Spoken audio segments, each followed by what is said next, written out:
can't really say if it was with or without, but either way, you know, if it was originally set up with a chicane, I apologize. It was changed without any notice, but I think this is the way Barra wanted it, so this is the way we're gonna run it.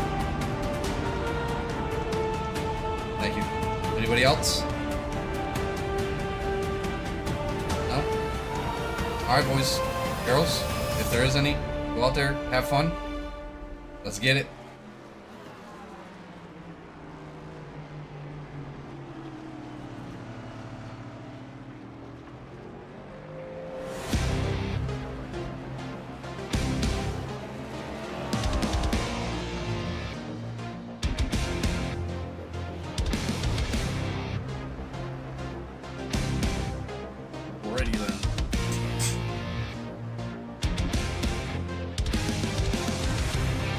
Not happy about that chicane thing. Jesus.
Ah, thank you, good sir.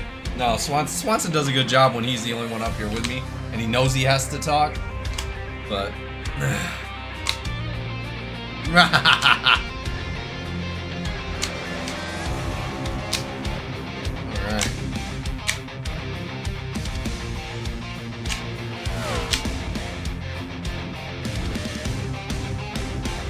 Yeah, no worries. We're about to go live here in a minute.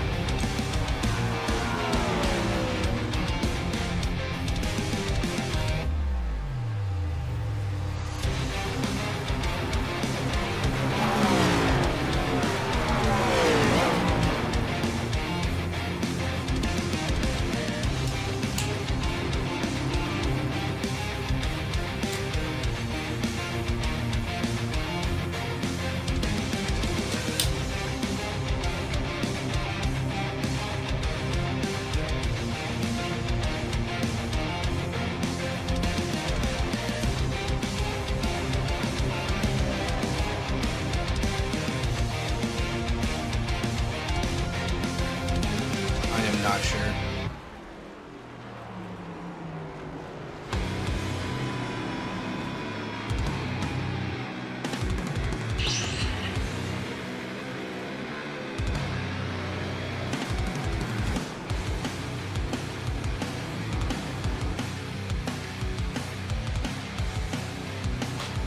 No worries, as long as there's bacon or something in it, man. It's still a man's food.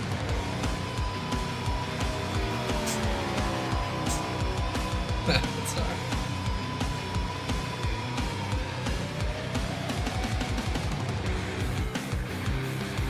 No worries.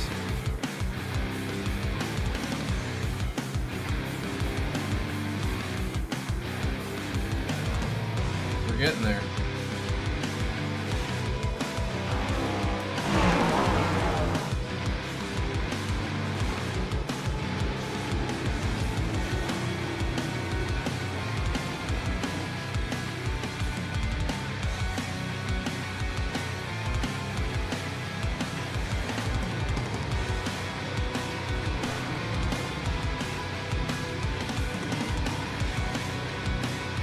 Alright, we're about to go live.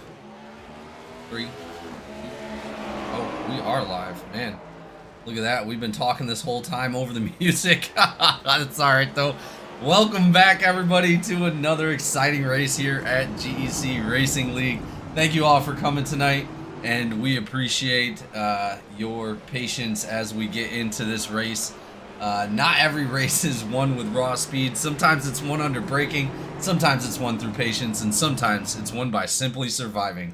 Tonight, the GEC Racing League NPC Cup Series trades high banks and high banks for hard braking zones as Season 9 continues at the legendary Daytona International Road Course. Welcome to the Road to Glory 267. This isn't Daytona.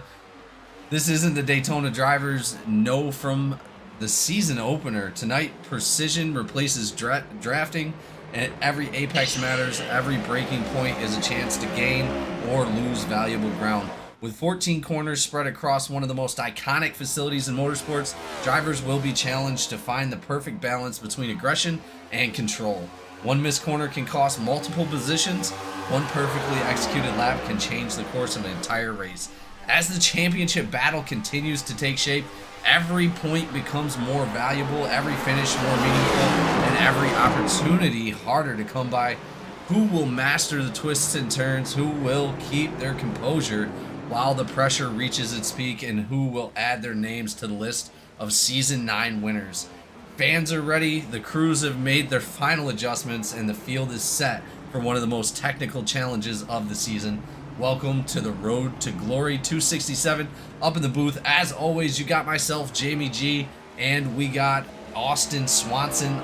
Austin, how we doing?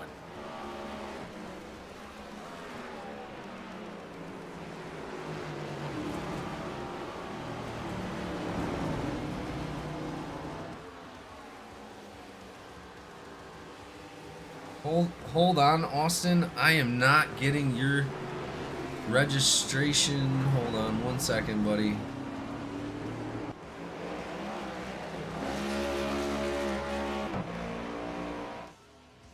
Yeah, I'm trying to figure out what is going on with your speaking. Hold on, give me 1 second. Go ahead and try again. Hello, hello. Ah, there we go. We got you. Beautiful. Yeah, dude, always happy to be here. The road course is some of my favorite because it's usually our easier night as these racers get to go around for 75 straight laps. We're hoping for some fun racing tonight, of course, halfway through the season. Looking forward to a good race. Absolutely. I mean, this is obviously one of the more technical tracks that these guys are going to have this season. So coming into this race, we're in race 7, going into the playoffs after race 10.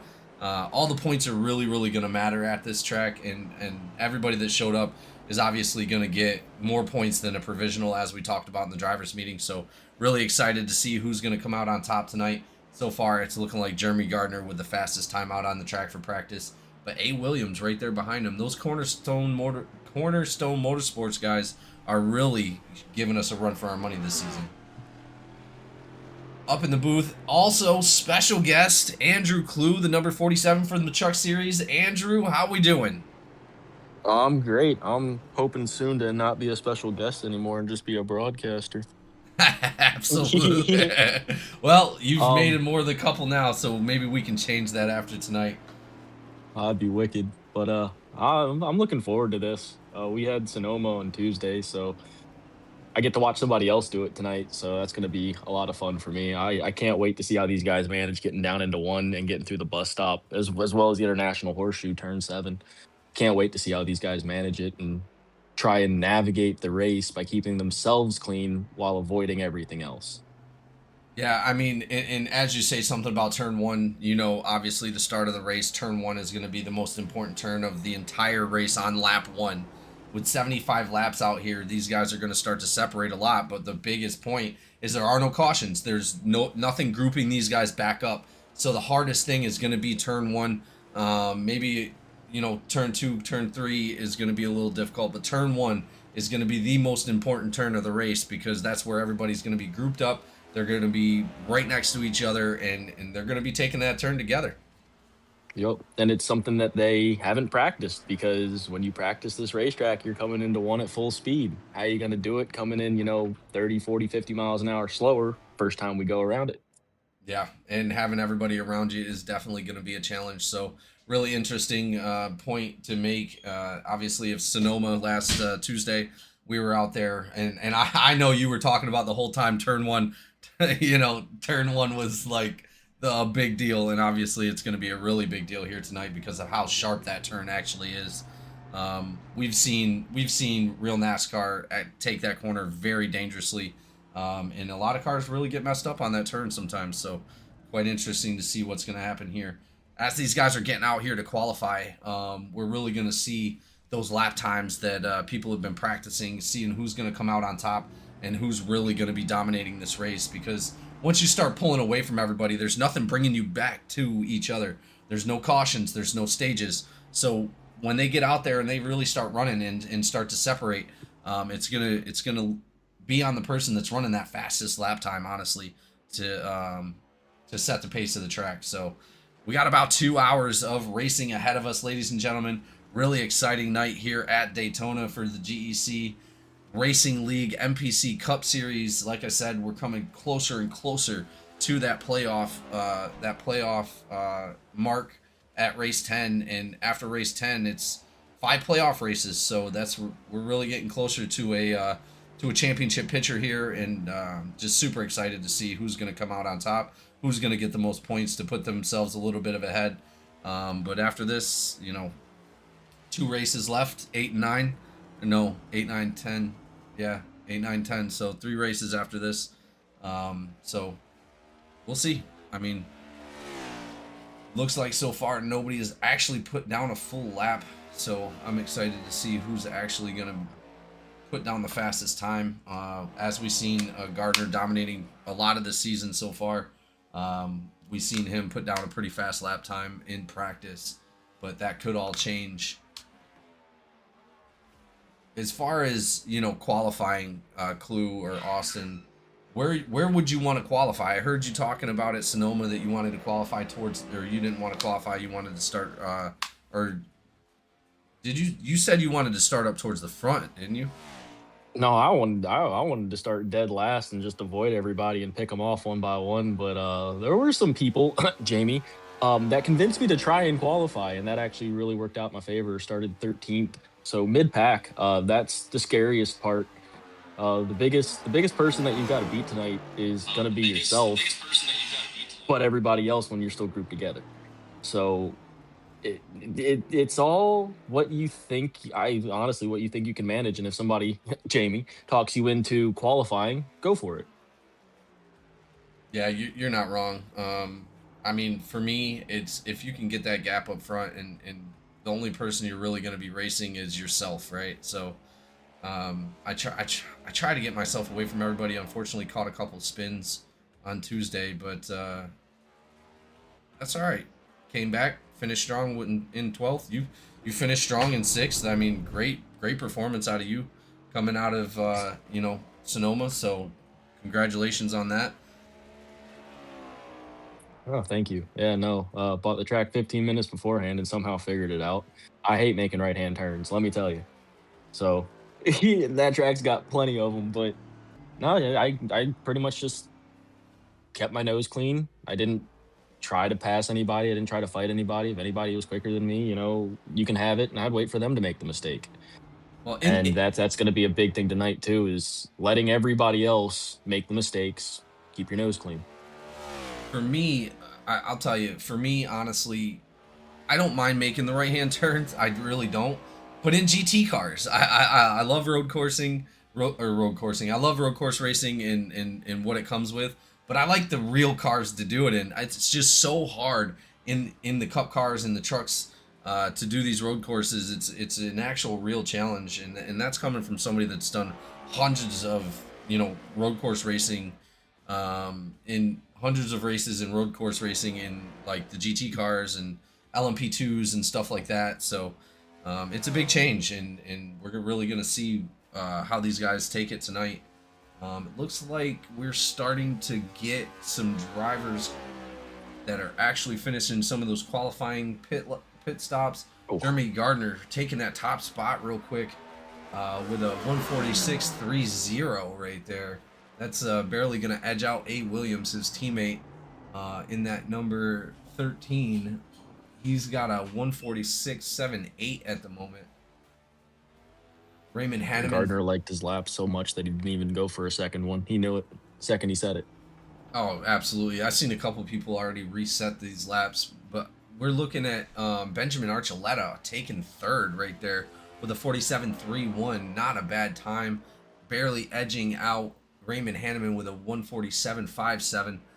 Josh McCabe right now is placed in, looks like 5th place with a 148.49. And then we got Darren Bruce in 6th right now with a 150.23. So these guys are really, like, the times are hugely spaced out. I'm quite interested to see who else is going to go out there, because it looks like Cornell Bolton, Bryce Boyer, Ryan Moutre, Justin Openchowski, and Chris Campbell all have not put down a time for qualifying yet, and they are not on the track. So that's quite interesting. Looks like only Caswell's out. Looks like only 7 of the 18 drivers have put down a lap so far. And the problem with the qualifying here is it just takes, what, a minute, 46 seconds to get around for your start lap, for your out lap, and then you got to go around another minute, 46 seconds in order to be able to set one. It takes them a while to be able to get back all the way around twice. Yeah, we still got. And if you want to go for a third one, man, you're looking at 5 minutes for qualifying right there. Yeah, at least. And we still have, 6 minutes in qualifying right now. So that gives these guys a little bit of an opportunity to get out there, see what. And again, for me, I'm using the qualify as practice as well. I'm not just going out there to set a fast lap. I'm using that time to also practice, to see how that car handles around the turns. And like Daytona Road Course is one of my favorite road courses ever built, and I'll tell you, coming out of Sonoma off the trucks, I'd have much rather been at Daytona Road Course. So these guys actually have a privilege. As we were talking about in the drivers meeting, the front chicane has been removed, so these cars are sort of hitting the rev limiter coming down the straightaway. So these guys are really going to have to focus on taking care of that engine, making sure it doesn't overheat, making sure that they're steady on, how they hit that rev limiter, because hitting it constantly is really going to cause a problem. But it's a long race. It's really a long race, and we're really going to see, who's got the muster to be able to take care of the car the whole race. Survival is the key. Yes, it is, Jamie. Caswell coming in P2 right there with that lap. Silvers ended up setting himself in 6th. Yeah, Caswell obviously showing a lot of force this season, winning 2 races already. He's looking to come out on top tonight. Barely getting edged out by Jeremy Gardner. Garrett Caswell running a 146.59. Jeremy Gardner running a 146.30. So they are super close together right there. Only about 0.3 off of each other. But again, that 0.3 after 75 laps, that can really add up. So we're hoping to see a little bit of a battle for the front right there, and I think it's going to be Jeremy Gardner and Garrett Caswell. That 0.3 can add up over the course of 75 laps, but that 0.3 can go away in an instant if you miss 1, if you miss 4, any of these corners. I've said it before and I'll say it again. Your biggest enemy tonight is going to be yourself. It does not matter how fast you can run, as long as, or if you can't run fast every single lap. And that's going to be who succeeds tonight and who fails tonight, is who can be the most consistent driver on the track. I mean, even these guys that are set, 147s, maybe even a 148, they have a chance if they can keep it clean. Yeah, absolutely. And like I said, survival is going to be the biggest key tonight. Watching these guys, keep that car intact, not taking that damage. That's going to be really important, and it's really going to set the pace for your race. You get damage early, it's really going to cost you a lot of time that you're not going to be able to recover from. without any cautions out on the track. These guys have to be super careful on what they do to that car. Yep. All right. Oh yeah. With only about 20 seconds left, ladies and gentlemen, we're going to kick it off, as always, with our national anthem. We'll see you back out on the track here at Daytona right after. Oh, say, can you see by the dawn's early light what so proudly we hailed at the twilight's last gleaming, whose broad stripes and bright stars through the perilous fight o'er the ramparts we watched were so gallantly streaming, and the rocket's red glare, the bombs bursting in air, gave proof through the night that our flag was still there. Oh, say does that star-spangled banner yet wave o'er the land of the free and the home of the brave?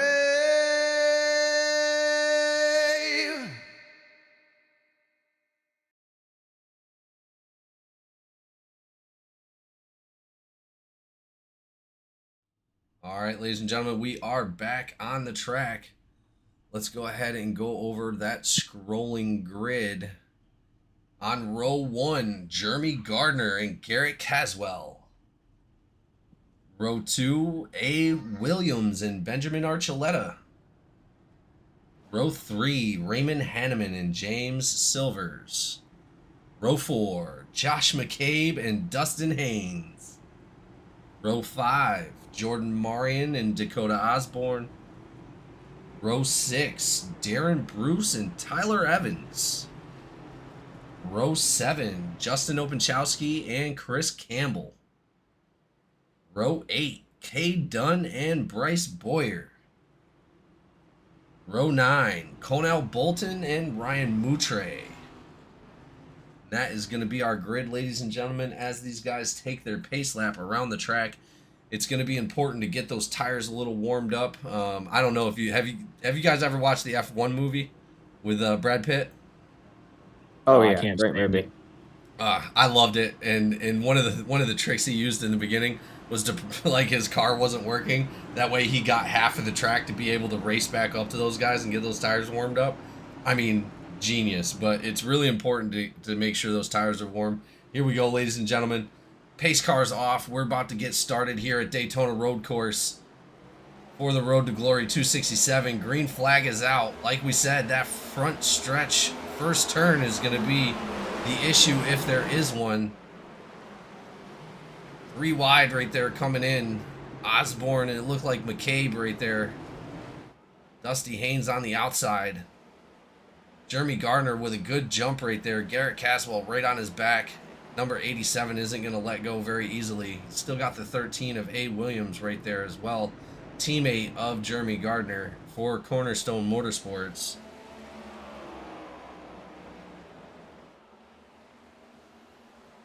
Obviously, huge shout out to all of our sponsors for tonight. 4D2 Designs, Laughing Llama Wraps. We also got North Star Personalized Computers and Collateral Damage Sports Network. As well locked them up going in the horseshoe right there. Yeah, I seen that. got to be careful about that too, because you don't want that extra tire wear. I mean, it's not going to necessarily be all that important, but every little bit's going to help tonight. Looks like a little issue coming out of Chris Campbell. We're coming into the first bus stop now. This bus stop is really going to make the difference. How you take that bus stop is probably going to be more important than most of how you take the rest of the track, but looks like these guys are doing a great job. Let's go ahead and take a look back here. Osborne falling back a little bit.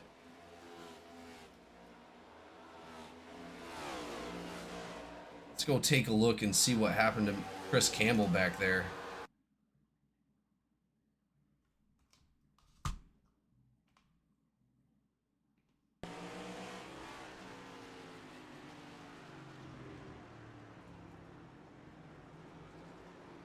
It just comes around right there, locks him up.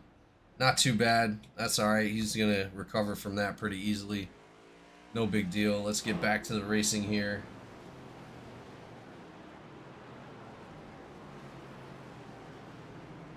I mean, good start so far. We've seen no contact whatsoever out of these drivers. So that is super awesome to see.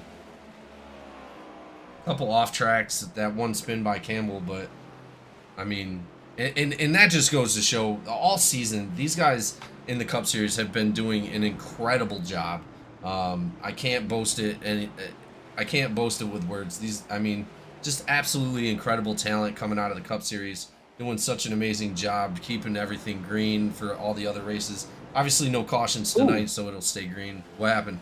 Openchowski got stuck. Yeah, he had to reset. Stuck. He got stuck in turn 1. Number 96. He got stuck. No way. How? What? Oh, it looks like he's got some damage on the front of that car. He came in, bounced off the wall, went to go back it up, and then he got stuck. I've seen a lot of things in my racing career. Not that. Oh no. He got stuck right on, and it doesn't look like he could go forward or backwards. He couldn't do anything. That's horrible. I feel so bad for him. That is actually horrible. And not only that, you got to think, that's right after the pit lane too. Oh, Garrett Caswell jumping way back. Something happened to Caswell. Let's go take a look.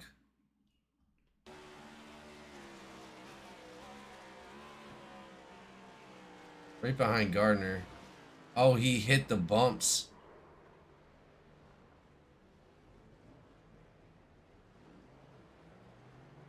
Yeah, he did. Coming in a little bit hot.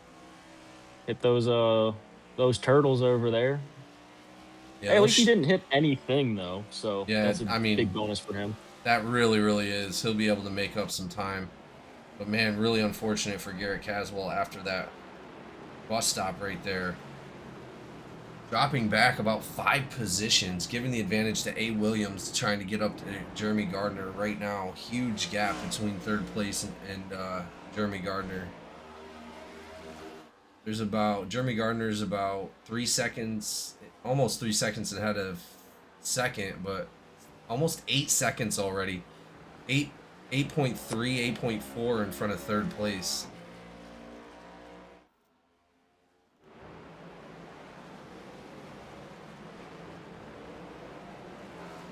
Well, boys, this is going to be an easy night. Yeah. Always the best night for race control. Perfect. The only thing race control's got to do is check black flags. That's about it. Oh, somebody stopped on the bus stop, number 14th place. Is that going to be done? Let's go ahead and take a look. Yes. Yeah, I definitely got a crash notification from Dunn. Oh, yeah. Just locked it up a little bit right there. Didn't hit anything. No damage to that number 31. He missed those barriers by inches, man. He puckered up for that one. Yeah, no, 100%. And most of the time it doesn't, as we know, it really doesn't work like that most of the time. Most of the time you lock them up like that, you're right into the barriers, a bunch of damage on that car. But K-Dunn coming out of it unscathed. Good job.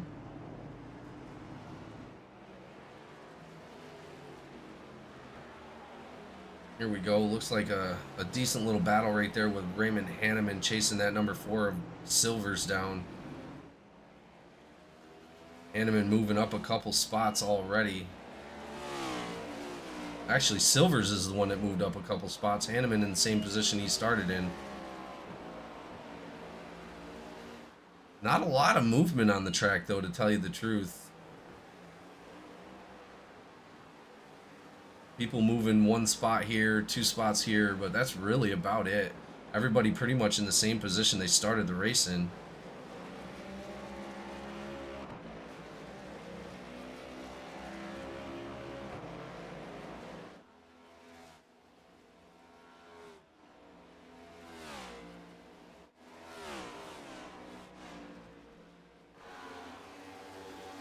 We're almost 5 laps in already.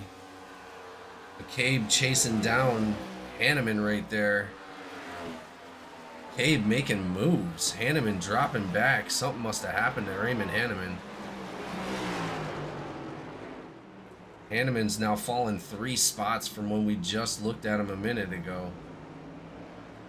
I thought I was focused right on him, so I'm not 100% sure what happened. Yep, came off the curb in the bus stop. The bus stop looks treacherous tonight. Came off the final curb there. Caught a little bit too much of it while turning. And didn't necessarily spin, but he got a little sideways. Had to well, now he's got a rebound. Well, that gives Garrett Caswell a little bit of advantage moving up another spot. He's going to be chasing down the number 4 of Silvers now. Benjamin Archuleta is still doing pretty good, sitting up in 3rd. But Silvers is right behind him.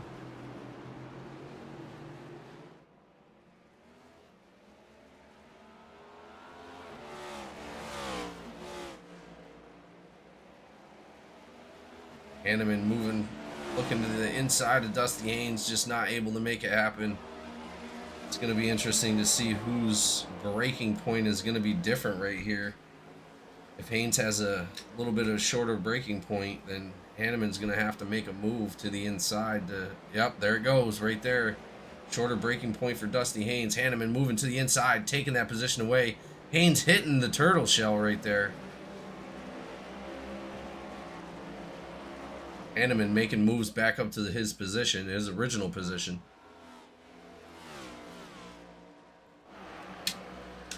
Mama in the chat shouting out Garrett Caswell. As always, thank you for your support, Mama, and I'm sure he appreciates it.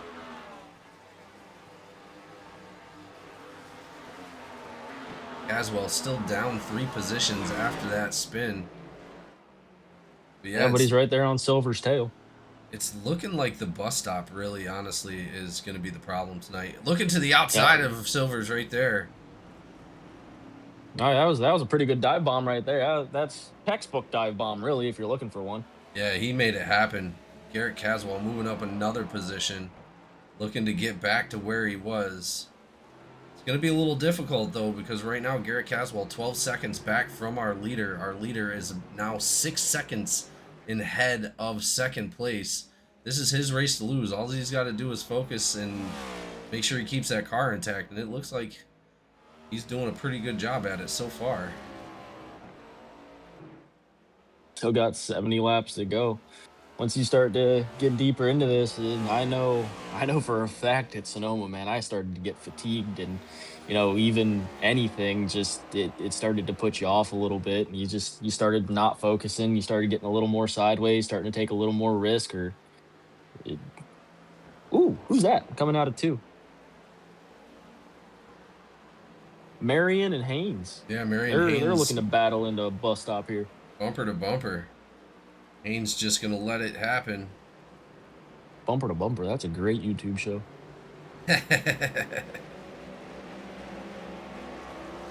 Ooh, 85. Hanneman moving to the inside of the number 3. Hanneman now trying to move back up to his original position, chasing down Marion. Marion sitting in 11th right now. Marian's been practicing those road courses, man. He's been doing a lot of that endurance racing. Let's see if it pays off.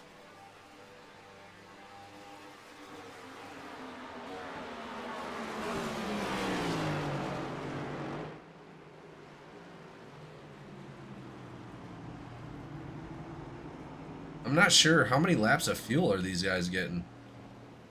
That was going to be one of my questions for you is what the fuel mileage looks like, because that's going to completely dictate how these guys are. Ooh, Hines locks it up there going into, what is that, turn 4? Yeah. It's going to completely dictate the way that you plan this race, and depending on, oh, excuse me, what you do for your strategy, that could make or break the race for you. Oop, Haynes a little bit off track right there. Might lose the spot to McCabe now. And see, and that's the thing is, those little mistakes, one little mistake, two little mistakes, and you're right in the clutches of the guy behind you. There's a third little mistake right there by him, and McCabe's looking to try and get that spot. And he just might get to the inside of him here. Wasn't able to do it.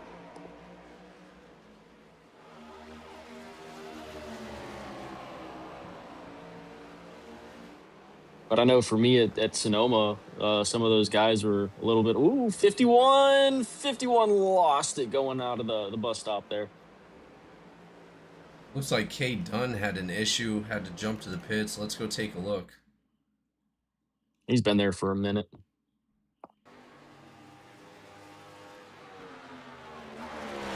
51 Archuleta just came out of the bus stop and knocked that wall pretty good. Not sure if he has wheel damage or not. He does have some damage to the right side of him, though.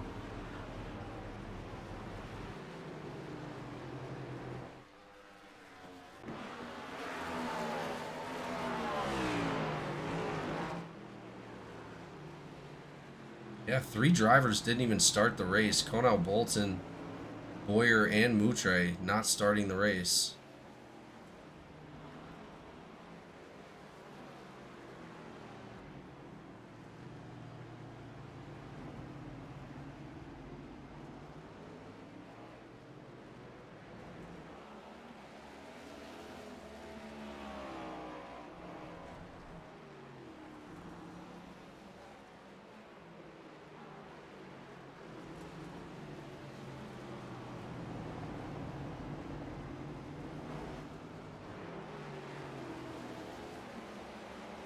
Marian doing a great job of holding Dusty Haynes off.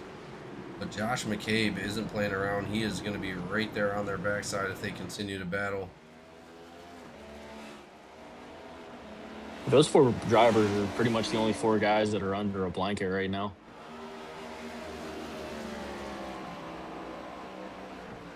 Yeah, you're not wrong.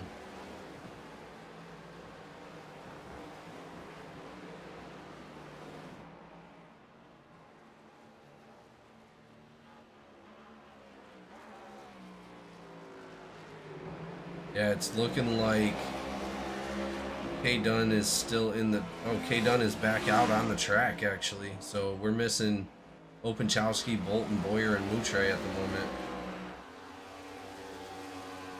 It was just so unfortunate what happened to Openchowski there. He probably got like a 4-minute tow or something like that. So he's automatically going to go, 3, 4, 5 laps down no matter what. It's just real unfortunate for him. Yeah, missing last week as well just really hurt him in the points. I was excited to see him out here racing with his teammate Archuleta. Archuleta putting on a hell of a show right now. Archuleta actually getting passed by James Silvers. Garrett Caswell is now back up to 3rd place, chasing down A. Williams. A. Williams about 6 seconds ahead of Garrett Caswell. And Jeremy Gardner, our current leader, is still about 13 and a half seconds in front of Garrett. So Garrett's got some moving to do.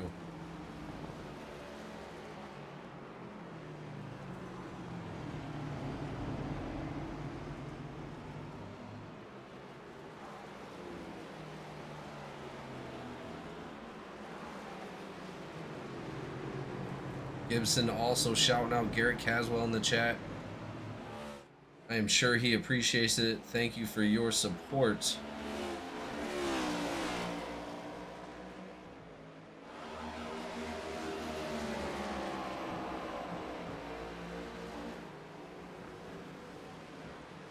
Even after that unfortunate tow out, K Dunn only going a lap down.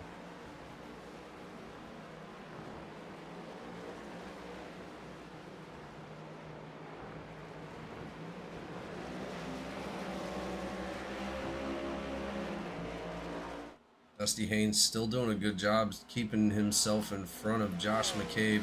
Starting to get a little bit of a gap there between him and Marion, though.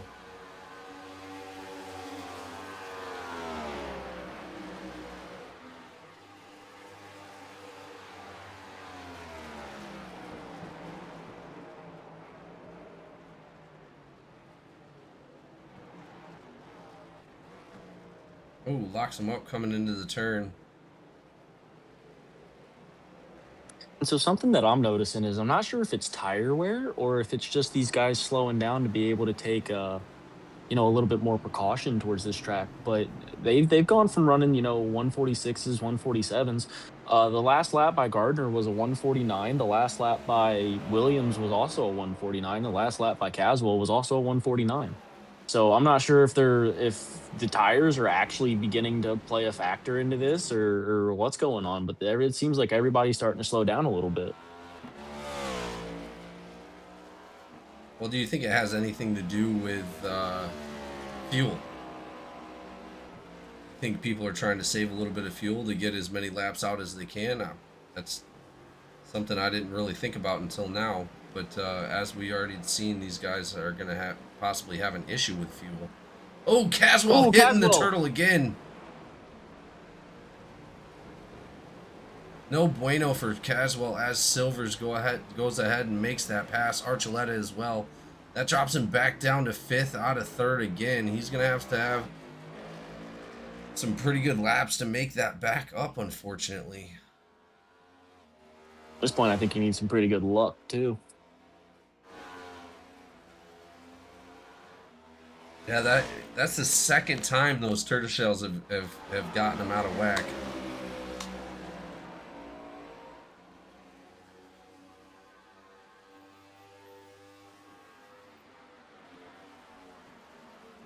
McCabe Esports coming in. I believe that's his brother, Jason McCabe. Let's go 36, Josh McCabe.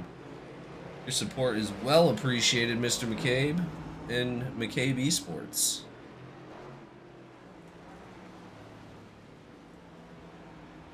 Oh, as McCabe did make that pass on Dusty Haynes, they're going to be side by side coming into turn 3. Oh, the crossover. Changing positions right there. Dusty out a little wide, giving the advantage to McCabe. He's going to be able to take that position and keep it. That was a beautiful crossover right there. That was textbook. A little switchback.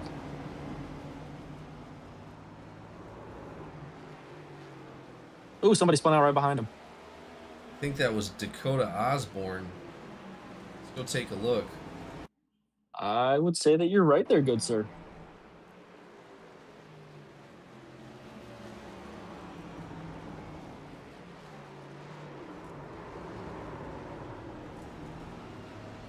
Yeah, it just locks them up just a little bit. No contact with any other cars.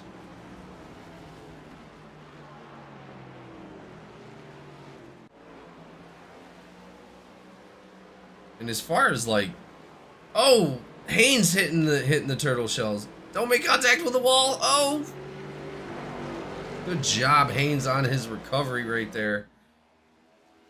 That could have been really bad. Hitting that barrier is just going to cause way too much damage. And you're right, man. It looks like it. Honestly, the bus stop is looking like the most treacherous part of the track tonight. Yeah, that place is nasty. Everybody, and seeing that's the problem with it too is you start to try and take a little bit, you try and take a little bit, you try and take a little bit, and sometimes you just bite off a little bit more than you can chew. And right there, it's really easy to do, especially with how fast you go left, right, and then how big the turtles are back through there. It's real. That's one of my least favorite spots about this track. That and the International Horseshoe are like my two big spots for where I always make mistakes. So, Oh, Haynes is flying off the track. Yeah, he's back on it. He's all right. Oh, he's back off. Never mind. Yeah, he's back on it. He's all right. Haynes with some difficulty, unfortunately. He's putting on a show for us tonight. Said somebody's got to make it interesting. Hey, look at that. Look how wide he's taking that turn. Yeah, he said somebody's got to make it interesting tonight. Looks like a decent little battle between Silvers and Archuleta as well. Coming out of the bus stop just now, going into that front straight. Coming into 3 and 4. Silver's about Race. 3 or 4 car lengths back right now. Well, the question is Jeremy Gardner going to take it all the way home from start to finish tonight?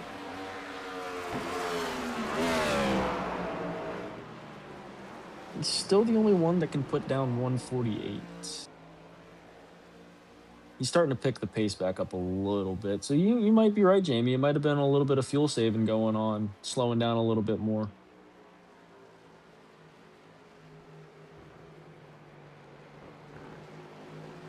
I can't see how these guys get more than 25 laps per fuel run. From what I was hearing, they were talking about 7 pit stops. I don't see that happening. We're past that now. I wonder if these guys are going to start hitting lap 15. To see that first pit stop is going to allow me to be able to know how much fuel they have. But... Hey, Swanson, you can communicate with them. Ask them how they're doing on fuel. Will do, sir. I'm not sure how many of them are going to respond. That's going to be a big strategy for tonight. Actually, that is a good point. I don't know if I can ask them that. Yeah, just ask them how many laps that they had before the race started. I wonder if you'll be able to get them on that one. I'm trying to be a sly dog right now. Yeah, that might work. How many laps altogether? How many laps left? Probably not. Yeah, I agree with you on that one. I thought about it, just not that hard, not gonna lie to you. We got a battle for, what is that, 12th place going on? Yeah, Bruce and Evans. Yeah. Number 77, 39, 39 on the inside, able to cross him over a little bit right there, getting that position away from him.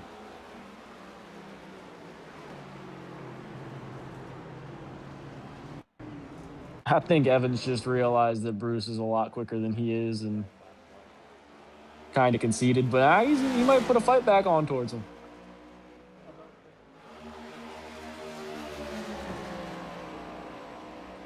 They're saying about 15 or 16 laps. Altogether? Okay.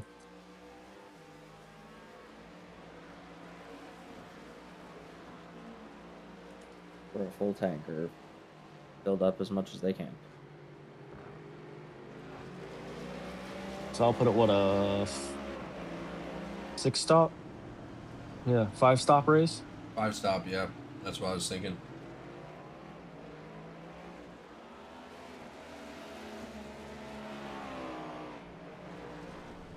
I mean, I hate to say it, but if you go slow enough, you can cut out an entire pit stop. You can cut, you can get back 3 laps. I don't believe anybody can do that, but you get back 3 laps, each stop.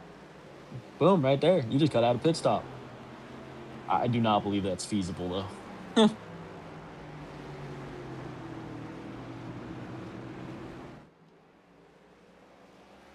Well, I'm almost positive if there's some way to manipulate fuel, these guys are going to figure it out.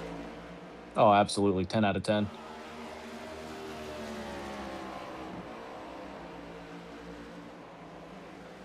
You ain't trying if you ain't manipulating the fuel strategy.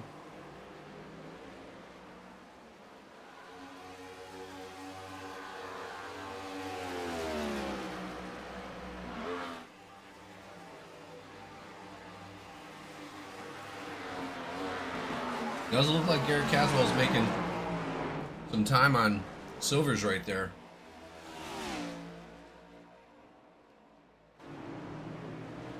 He's definitely making rounds, him and Hanneman both.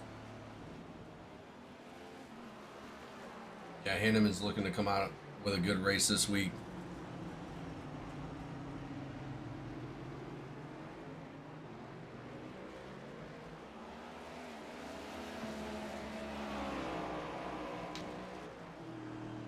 I'm not gonna lie to you. I truly believe that it is the tires that are starting to go. Yeah, it's just taking a second or two off these guys. That's going to be a big thing too. Is undercuts. If you can, work your fuel so that you undercut somebody by a lap, you can make up 2 to 3 seconds on them.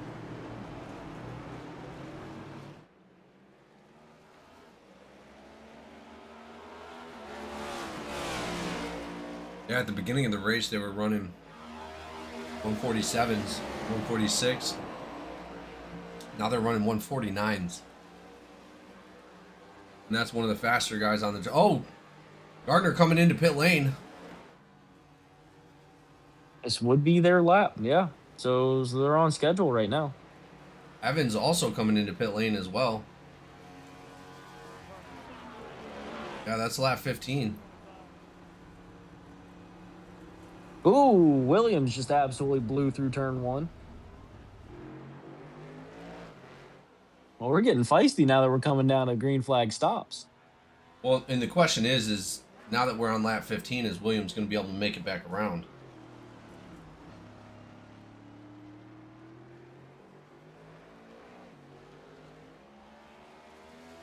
Gardner coming out, Archuleta in the pits, Silver's also in the pits.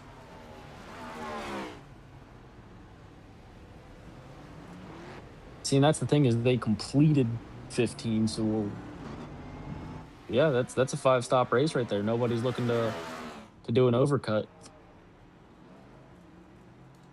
A long stint even, except for really Williams. Let's go ahead and take a look at Williams. His telemetry, yeah, he's really low on gas right now, guys.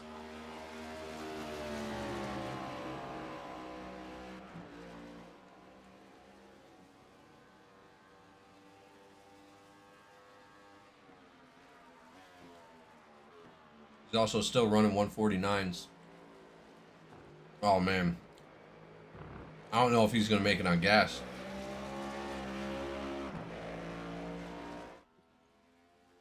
He's got what? Half of a mile? At least. Maybe a little bit more? Oh, he's going to be good. He's got it. Here he comes. Well, we know they can make it 16 laps now.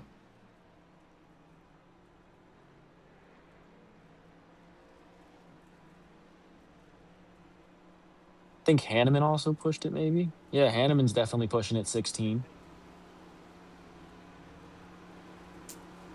Somebody asking for a weather report out at Daytona right now. We have an ambient air temperature of 81 degrees, track temperature 104, which is way better than what we were dealing with at Sonoma at 120. Looks like 11 mile an hour winds coming out of the northeast. Humidity's 58%.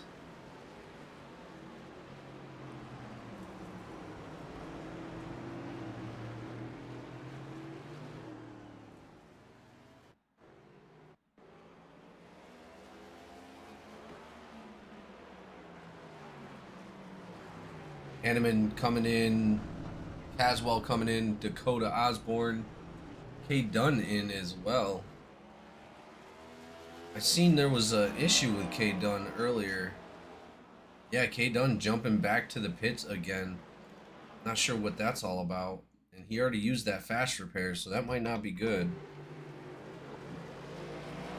Who's that giving the bumper to the 36? 77 just gave the bumper to the 36 right there. I don't think he meant to, though.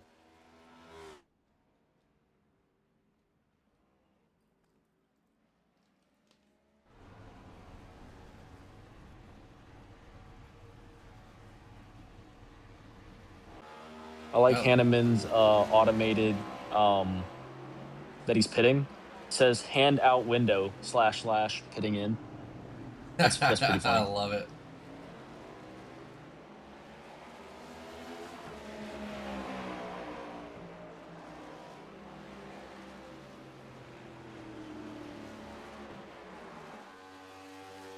Jeremy Gardner losing a lot of time to A. Williams. He's only 11 seconds behind.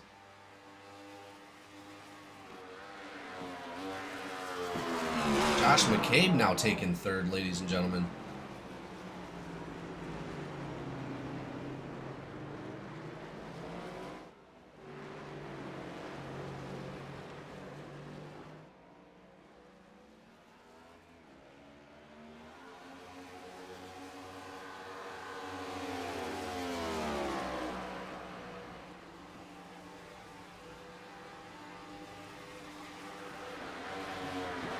Oh, that's why Josh McCabe just now coming in.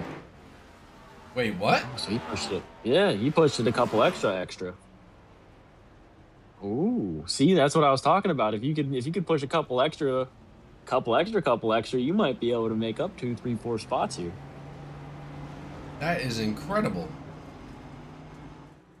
So he went almost 3 laps over the estimated.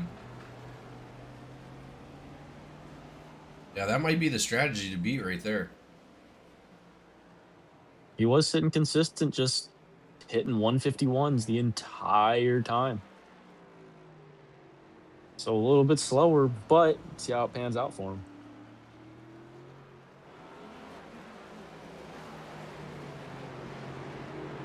Well, Raymond Hanneman isn't too far off from catching Silvers. Silvers is going to have to maintain a little bit of composure and patience.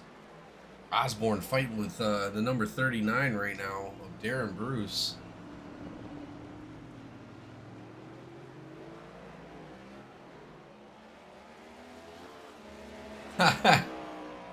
Collateral Damage Motorsports coming in saying these guys are lucky the ninja's on vacation. Yeah, I gotta agree with that one. Ooh, 39 got a little loose right there. He said Barrow is his pick for tonight. Oh, man. I'll call him and let him know.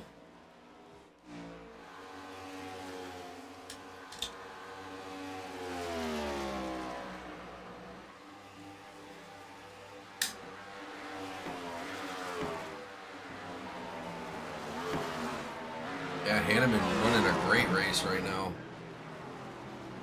Looks like Caswell falling back still a little bit. He's in 6th place at the moment. Raymond Hanneman in 5th. They're both going to be trying to chase down Silvers.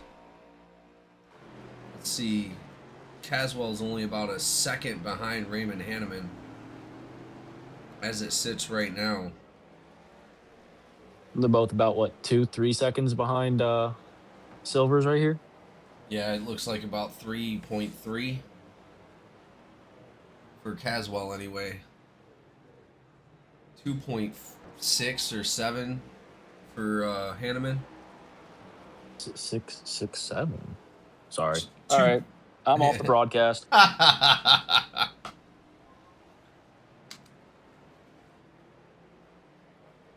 Mr. Arujo jumping in the chat. Banished Wraith, how we doing up in the booth tonight, boys?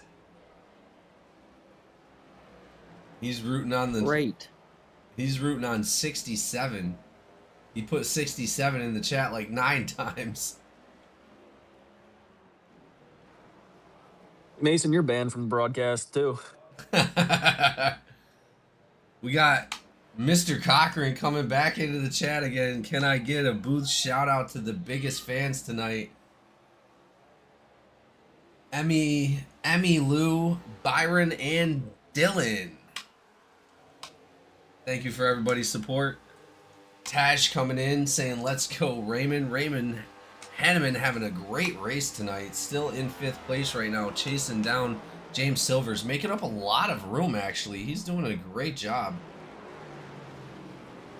He's found his way right there, 4th, 5th, 6th position, and he's holding on to it. He's one of the guys, you know, keep your nose clean, do what you got to do, take care of business, and he's found his way all the way up to 5th now. Well, careful, because Garrett Caswell, the number 87, has caught up to him as well.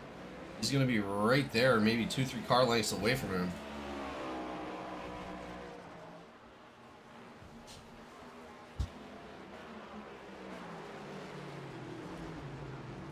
Oh! Garrett Caswell locking it up. Silver's locking it up. Hanneman moves up to third. Or Hanneman moves up to fourth. Hanneman's up to fourth now. I feel like Caswell does not like very many herpetologists tonight. I had to No. look up who studies turtles. Yeah, like the science profession that studies turtles, they're called herpetologists, and I feel like Caswell is going to have a very long conversation with some herpetologists after this race is over. Yeah, fortunately coming from third place. I mean, he's right there on the backside of Silver's. Got Hanneman well within reach. Caswell, or I said Caswell. I meant Shane Cochran back in the chat again. Hanneman lost to a really handsome driver last time we came here. I can only imagine who he's talking about. Could it be the ninja he's talking about, ladies and gentlemen? I didn't race, but I think he's talking about me. Yeah, all right, fair enough. Ooh, Caswell right there on the outside of Silver's. He's looking. Ooh, Silver's had to check up for the 85. They're gonna maintain it for now, but I wanna see what they do coming down here. Down into 4 right now. Is Caswell gonna send it? Caswell's gonna send it. See what happens. Silver's out wide. Silver's isn't gonna have the drive. Silver's unfortunately losing that spot right there to Hanneman after that little off course, and then right there in turn 3 with the number 87 of Garrett Caswell. That's going to put Silver's back to 6th. Hanneman's up to 4th and Caswell up to 5th. There's a great little battle right here between these three.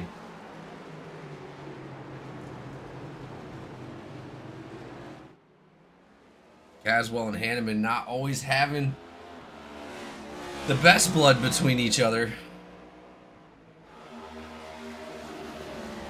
They're kosher. Taylor Swift. Yeah. You know Negative. we got bad blood.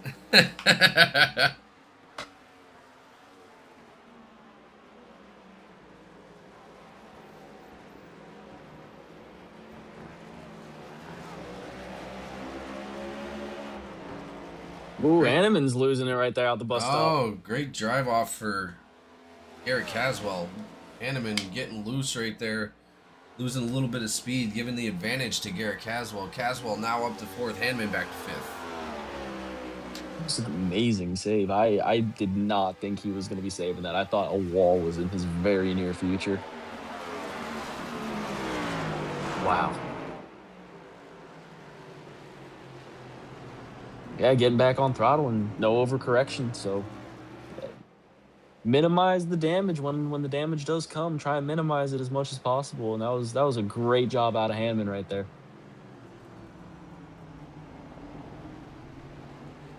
Got Enix in the chat saying, "Wait, no Kiernan. What has the world come to?" Yeah, Kiernan had a work thing he had to take care of, so he would not be here tonight. Hanneman off track. Silver's off track as well.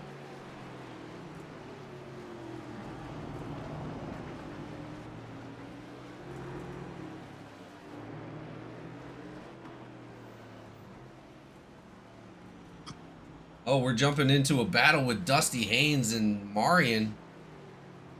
Yeah, I was gonna say, while you guys have been watching that one up there, I've been taking a couple peeks over at Marion and Dusty. They've been putting on a pretty good one back through here. Yeah, Dusty was right on the back end of Marion just a second ago, coming out of turn 2, coming into turn 3. I mean, Haynes locking it up just a little bit.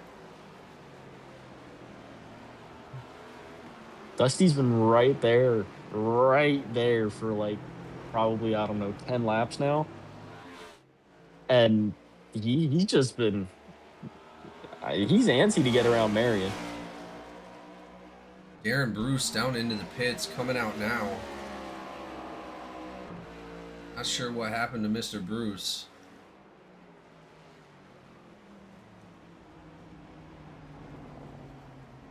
Maybe an early pit?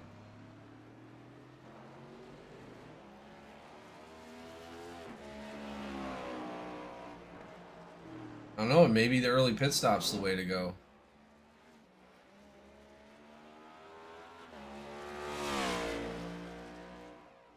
Oh! Still a battle between Marion and Haynes. Side by side coming down the backstretch. The front stretch.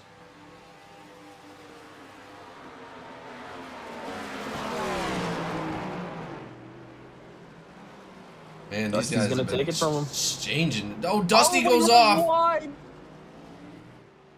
Oh no!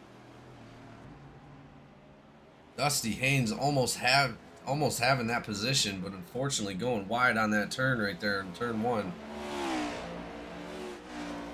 Looks like Garrett Caswell pulling away from Raymond Hanneman a little bit, just trying to catch up to Benjamin Archuleta, which is about 12 seconds and about 11 seconds actually in head.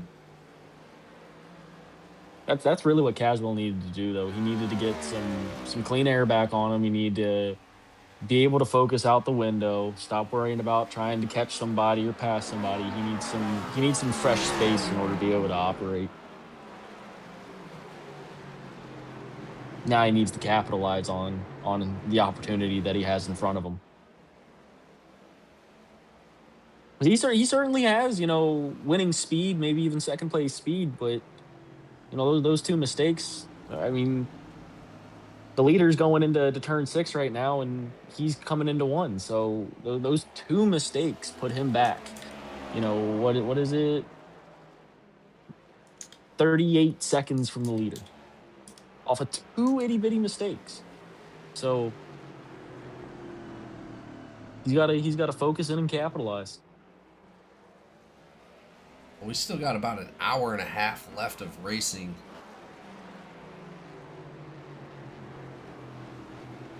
So it's still anybody's ball game. If Gardner doesn't, oh, Campbell up into the wall hard. Big damage for Campbell right there. That's coming out of that international horseshoe right there. Getting back on throttle under that transition right there, and just he's gonna have to limp it back to pit road. Yeah, he broke that right front pretty good.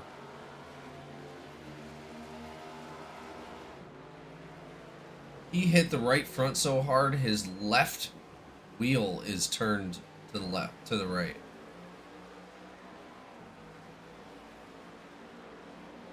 Yeah, that's also one of my least favorite spots, is coming out of the international horseshoe right there, where you got to get back on throttle while you're rotating the car. Yeah, it gets slick on you real quick, and then he just overcorrects. And He said, "What bus stop?" He's just trying to get back, limp it back to pit lane. I'm hoping he's got that fast repair in his pocket.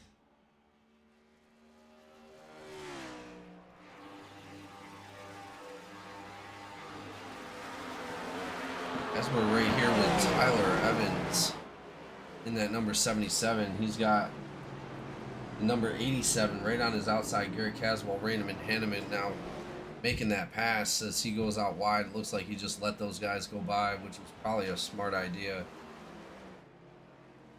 yeah, being 2 down and letting these guys keep fighting. Campbell with a bunch Change of your favors damage for the next race. Oh yeah, Campbell getting that damage fixed. He was able to use that fast repair. He's gonna come back out with fresh tires.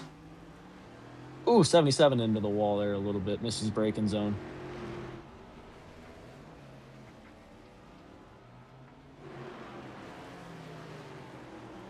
Yeah.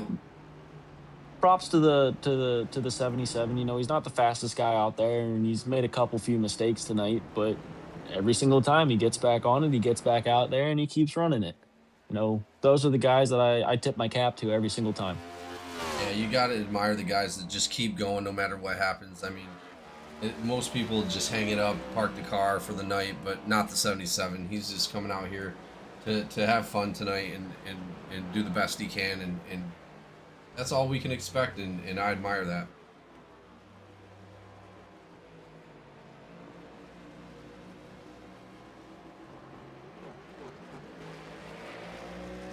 Only 50 laps to go here for the Road to Glory 267, ladies and gentlemen. Incredible racing so far. Only.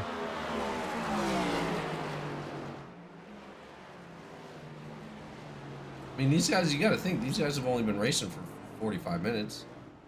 Yeah, only.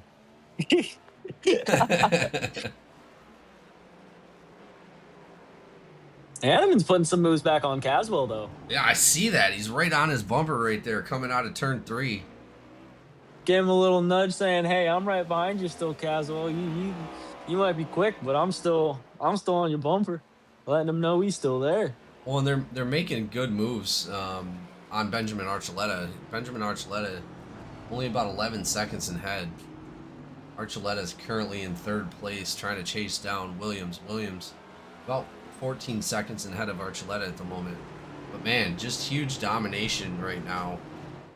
Putting on a clinic from Jeremy Gardner. He's currently 15 seconds ahead of A. Williams.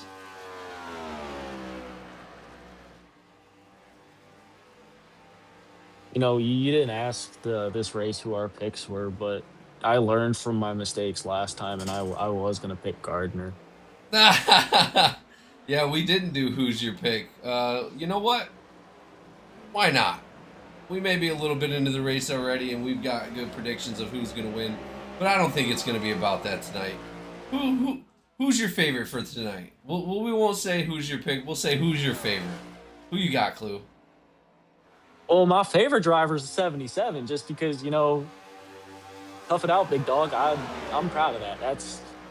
That's a hell of a thing to do. And I know how frustrating it can be, you know, not being on it. And I hate to say it like this, but being the slow guy, you know, I know how hard that can be mentally, and props to you, big dog. But yeah, Gardner dominated when we were at the what was it, Nashville, and I like the guy. I like the way that he drives. I didn't know that he could turn right too, and so I was gonna take him tonight. But hell, he's proven me right at this point.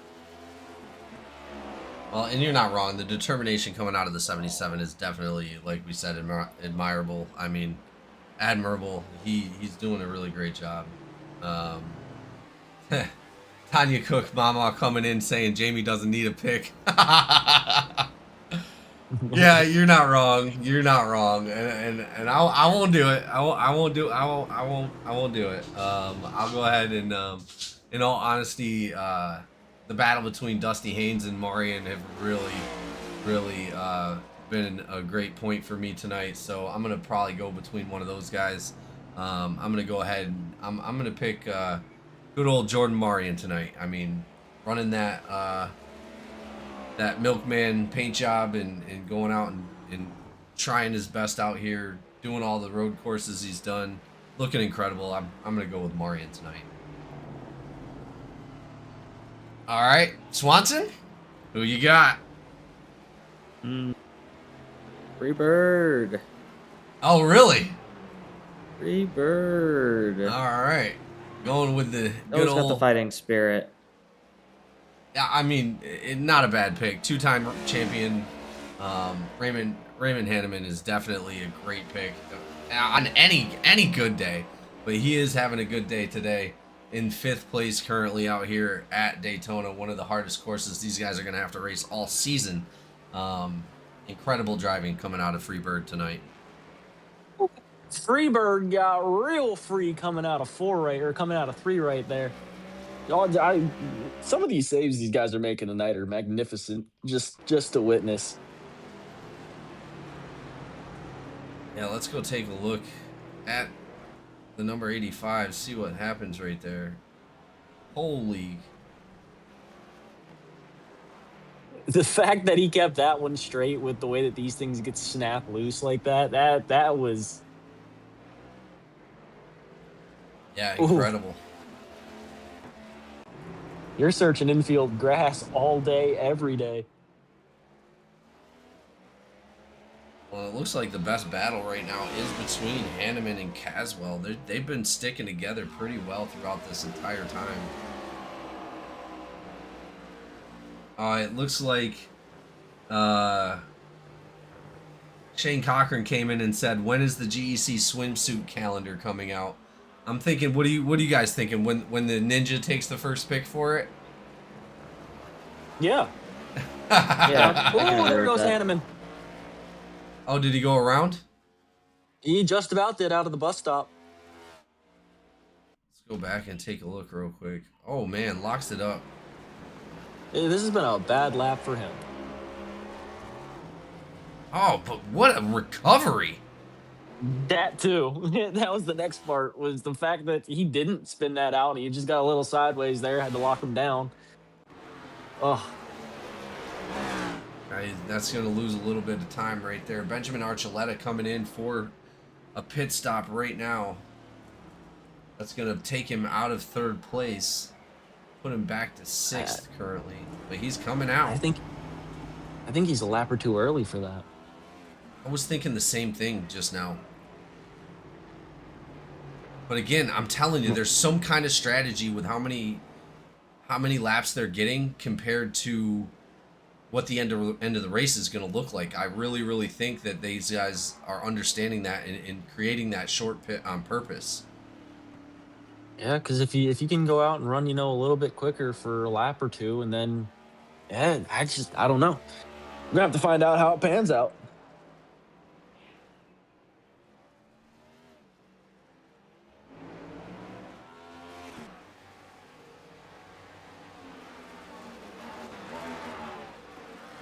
He pit from second, right? No, he pit from third, right? Looks like we're getting requests for a lap on board with the leader.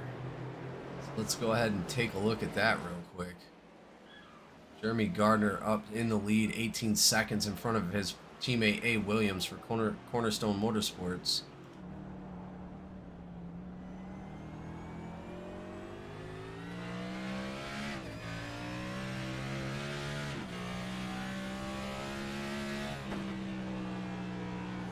Lap chart isn't very far. Let's go.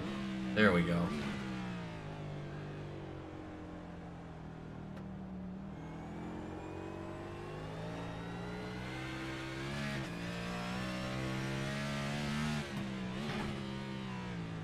Yeah, as he catches up to Chris Campbell.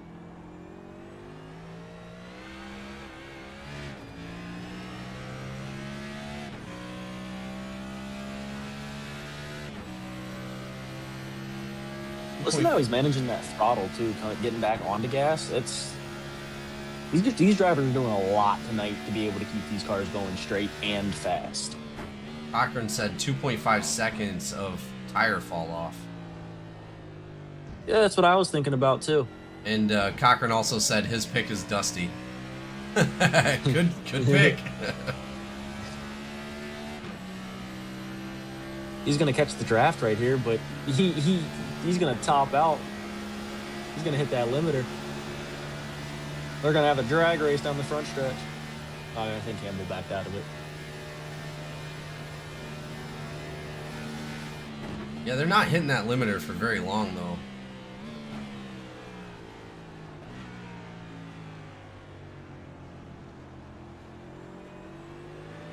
Incredible first turn for Gardner right there. I was gonna say that was one of the most beautiful turn ones I think I've ever seen, huh? Other than me in a GT3 car. Yeah. I forgot, my bad.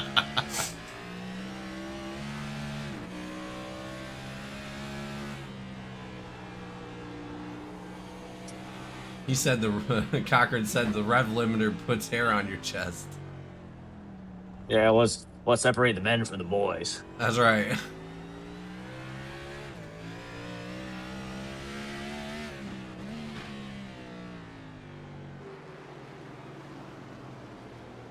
It's just nice and smooth, nice and consistent. This is what you need to do to win a race right here.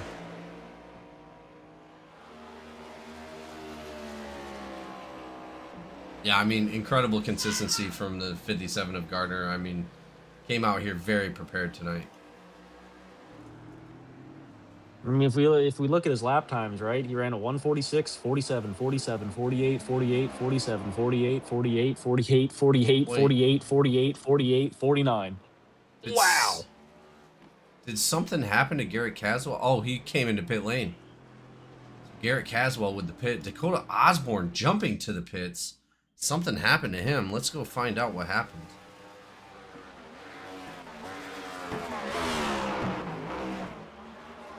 Oh, too much of a downshift. Oh, and he caught that inside barrier, tire barrier right there, coming into turn 1. Our leader, James Gardner's in the pits. Yeah, I don't Gardner think did I come might have in. messed up his. I forget their first names because all I see is a J Gardner, and yeah, I forget their first names sometimes. That's my bad if I messed it up. Nah, you're good. That's going to put A. Williams up in front to lead a lap. That's going to give him a point on the standings. Gardner's now coming down in.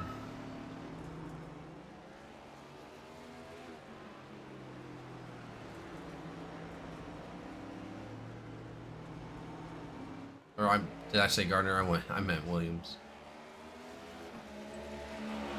Like Williams came in, but no, I was wrong. No, Williams is taking the point. Yeah, he's I going to think be he already right has a there point with today. He's going to be right there with Marion. Did he already lead a lap? I believe so. I think this is his second or third one now. Let's take a look.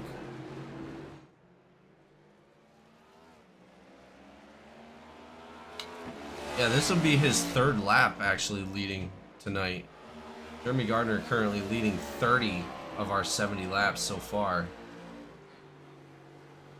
He said that Jake's junk looking good.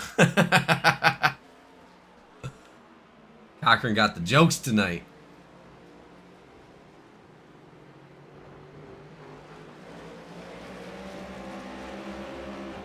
Yeah, I mean, it is looking good. He's out front right now. Dusty Haynes now coming into pit lane as well. We're going to start to see a good majority of the drivers coming in. I think this is their window right here. Yep, there we go. Williams now coming down into pit lane. I wonder if he'll cross the stripe and get another one. Yeah, he's gonna cross the stripe and get another one.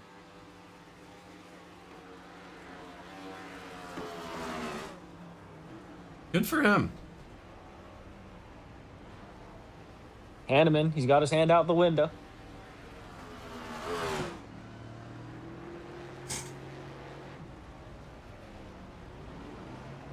I wonder what Archuletta's short pitting right here is about to do for him. He's coming down the front straight while Oh, Dusty did catch Williams a is coming black. out. Ooh. Naughty boy. I wonder what happened. Must have been speeding on pit lane, I imagine. Yeah, it looks like Archuletta's short pit helped him catch a couple seconds there. Yeah, definitely did. Definitely did. Yeah, he's now only 8 seconds behind Williams. I think he was what, 14 or 15 before the stop? Something like that. Hanneman just now coming out as well. That's going to put him about 18 seconds, 19 seconds behind Caswell. Caswell catching Benjamin Archuleta pretty heavily. 6.4 seconds behind him.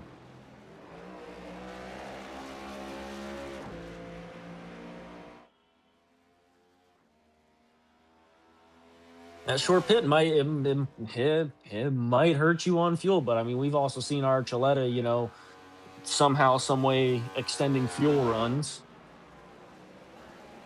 So yeah, this might turn into a good one here, boys.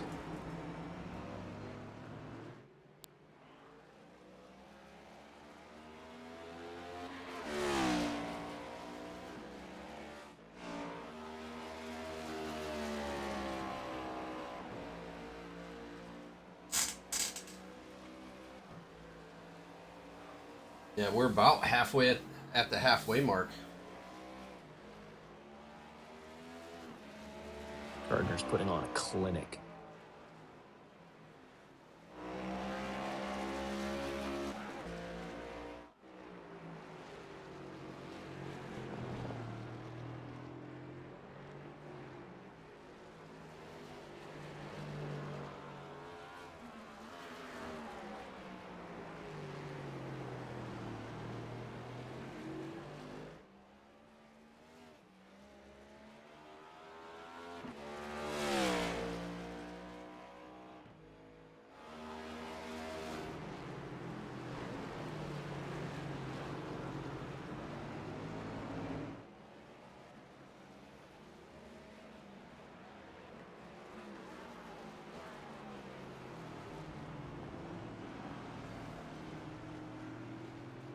Yeah, it looks like we're already 5 drivers down. Only 13 left on the track at the moment.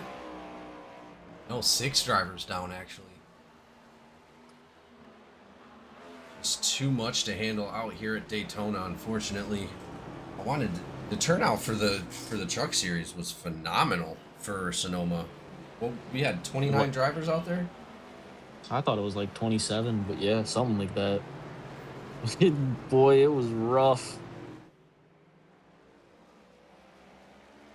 Once we all started getting around the track, you never had any free space. There was always somebody in your way. There was always something happening. Oh, it was a fun race.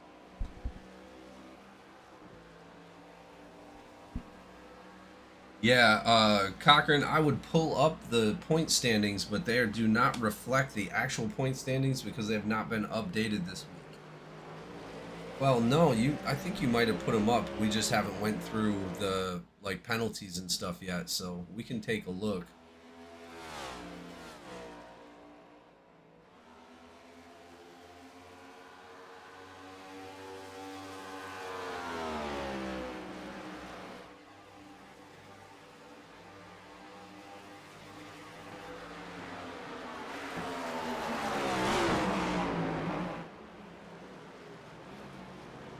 Yeah, so right now, Jeremy Gardner leading the entire pack. It looks like Albert Williams currently in second place as well, only 8 points behind. Shane Cochran having to put in a provisional for tonight. Only 16 back. Garrett Caswell, 19. Silvers, 36. Dusty Haynes, 45. Darren Bruce, 50 points, and tied with Darren Bruce, Tyler Evans for 7th is 50 points as well. Josh McCabe, 54. Keith Dunn, 55. Jordan Marion, 62. Raymond Hanneman, 63. Dakota Osborne, 64. And Cody Anderson leading out our cutoff line for 65. But again, you know, we got Campbell right there on the line. We got Kiernan on the line as well. Those guys could easily still make the playoffs. They got, what, 3 races after this to make the playoffs? I mean, anything could happen with those points between now and then.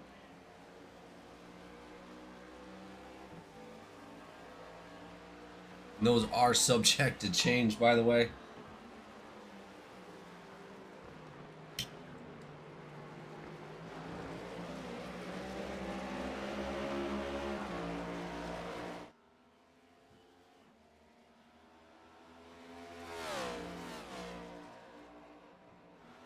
Currently, it looks like more than half of the field is a lap down. So everybody from 8th to 12th is a lap down currently.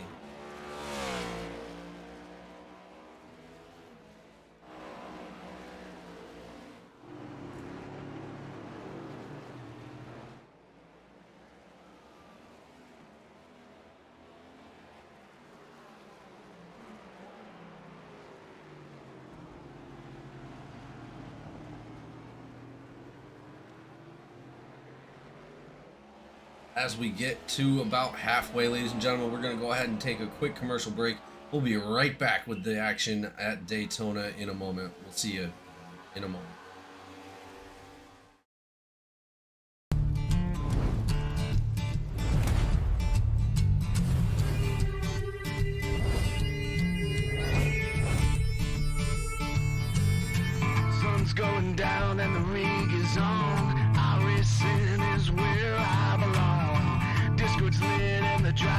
here. This is GEC, there's no room for fear.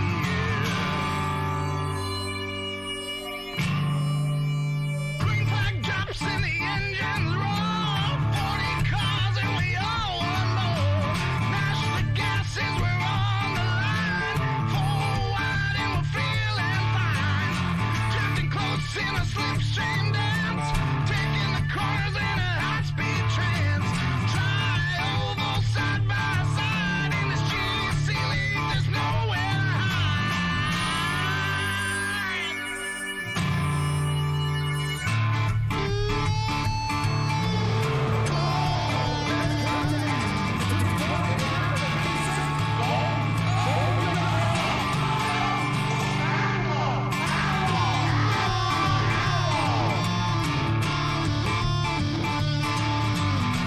White flag need a perfect lap. All gas, no brakes to close that gap.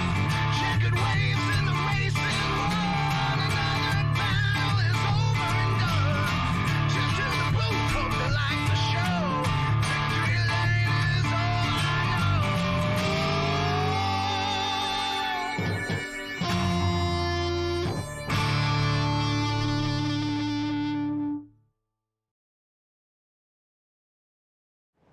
All right, ladies and gentlemen, we are back. Looks like a good battle right here between Silvers and Hanneman that we're paying attention to at the moment.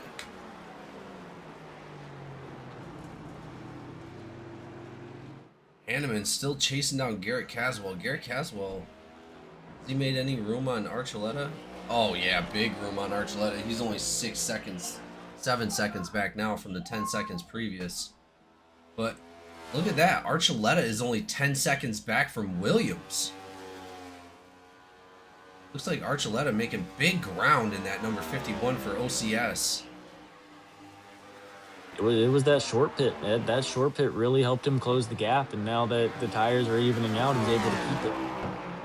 I hate to say it, but if he does it again, which I can't see it with the fuel strategy, with the fuel margins, but if he does it again, you know, he might be able to make up a couple more seconds, and maybe by the end of this thing, he'll be right there. That's what I'm hoping.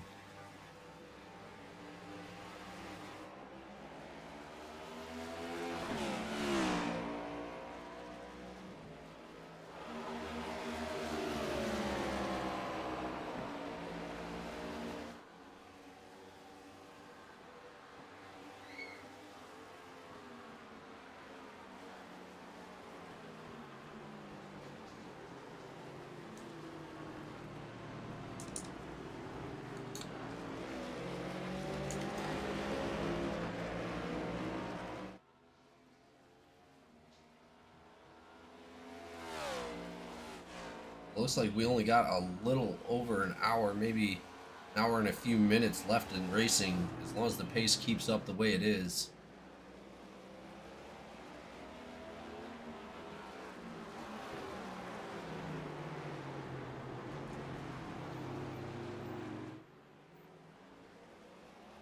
Yeah, definitely a long one, boys. Absolutely a long one.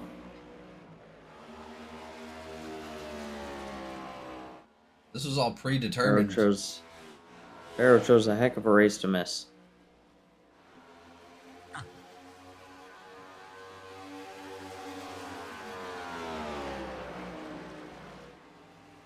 Oh, who went off back there? Evans. Oh, man, this guy. He missed the bus stop. Then going into turn, 4 right here. Misses turn 4. Doesn't hit nothing. Backs it up. Gets right back on his way. That dude's a fighter. That dude's a competitor. Evans has earned a tremendous amount of respect from me today. Yeah, absolutely. Evan's doing a great job. I mean, hell of a determination. He's still got a little bit of that right front or that left front damage on that 77, but man, just keeps chucking forward, doing a great job in my opinion. And he's going to net himself, you know, heck, at this point, top 12 finish. You know, so, I mean, you show up, you keep fighting, you might end yourself pretty decent at some point. The best thing you can do is try.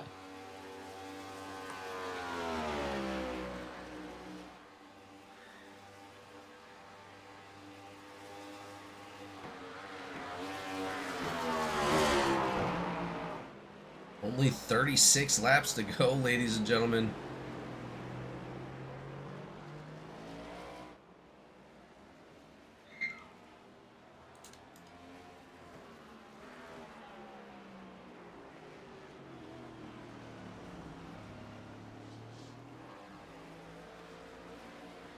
You keep on saying only, Jamie.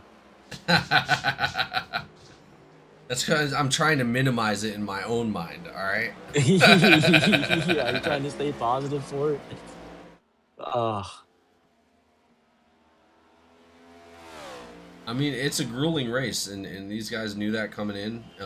They knew what the laps were well before the race started. It was all predetermined. Generally about a 2-hour race, and I'll tell you, even in endurance racing, when we're running 24 hours at Daytona or we're running 24 hours at Spa or whatever, generally you're only running about an hour, and then you're swapping drivers. These guys are going double that, so I'm kudos to all of them. I mean, hell of a job by everybody just coming out and putting down an effort. Yeah, honestly. Hey, they were asking me before the race if we could shorten it. I was like, hey, I am not in charge of any of that, all right? It's not my job. It's not my responsibility. No, but a big development that's currently going on is Caswell's shortening that gap now to 5 seconds to Archuleta. Oh, Evan's having an issue right there. It looks like he wound up coming in and hitting that wall. A little bit more damage to that number 77. Locks him up. Yeah, makes a little bit of contact with the wall. Not too much going on.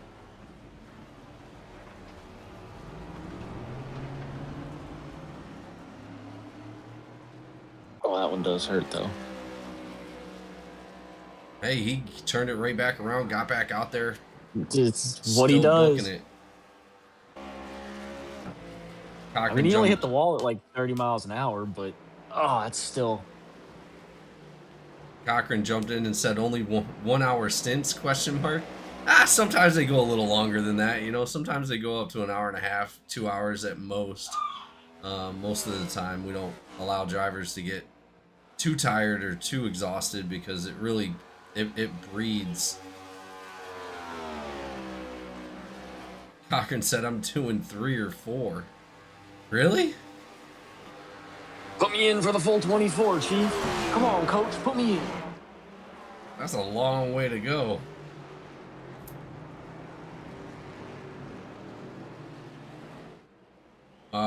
Lister jumping in saying, who is your pick, Griffin? My pick was Lister for... no, let me stop. my pick tonight was Jordan Marion. Oh, 39 almost goes around right there in front of the number 77.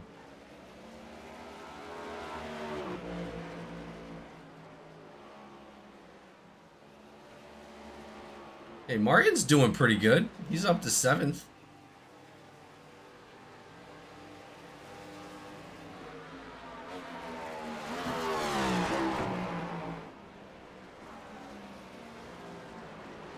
Looks like we had an issue with Darren Bruce. Let's go take a look in that number 39 as Evans passes him right there on that last issue in turn 3. Oh, he just comes around in that long corner. It's alright, he gets right back out on the track. Continue racing like nothing ever happens.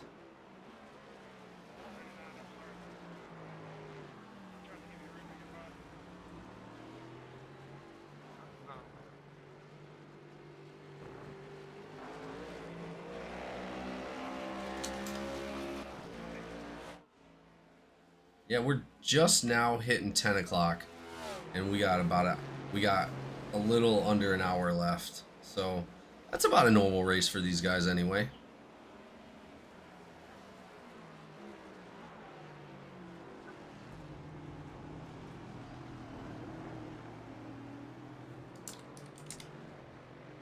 Caswell's cutting that time down to P3. It's gonna get racy here in a minute.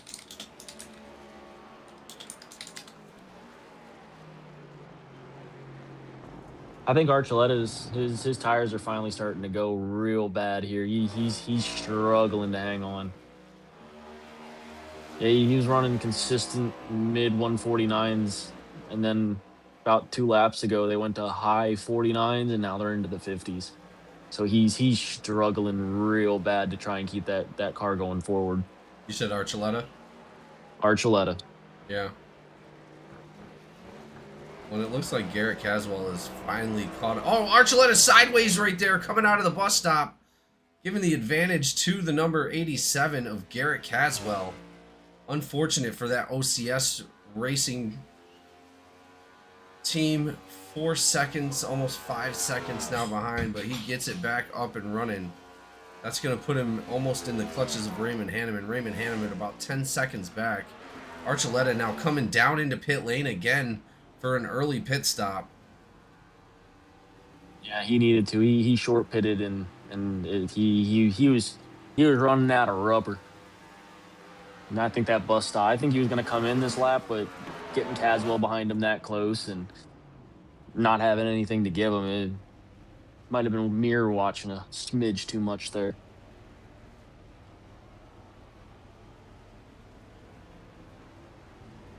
That's still just your biggest enemy is just going out and trying to beat yourself, and then it's still your biggest enemy in this one.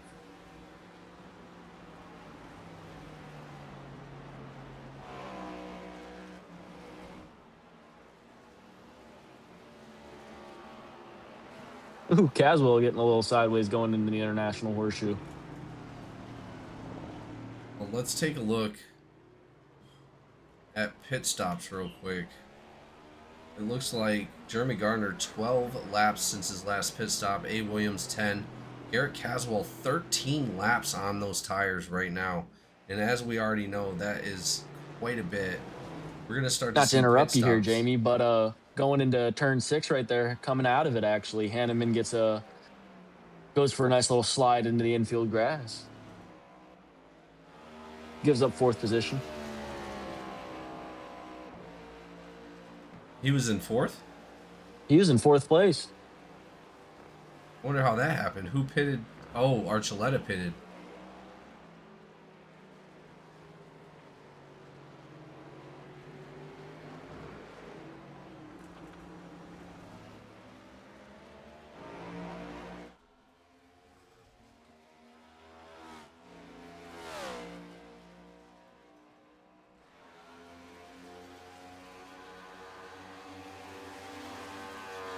Just incredible endurance from these guys, man. I'll tell you.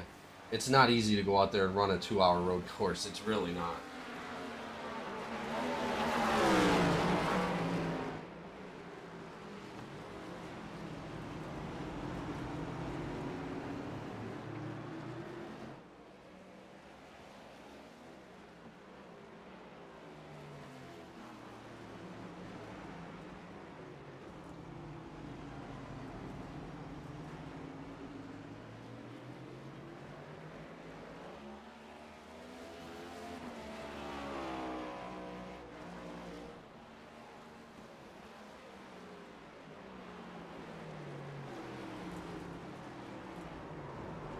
Oh, Hanneman's going for another slide. Oh, Campbell hits him.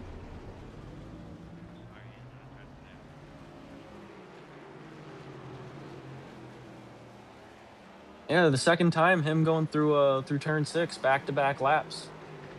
Ends up losing it and not being able to hang on back through there. It's giving him some troubles.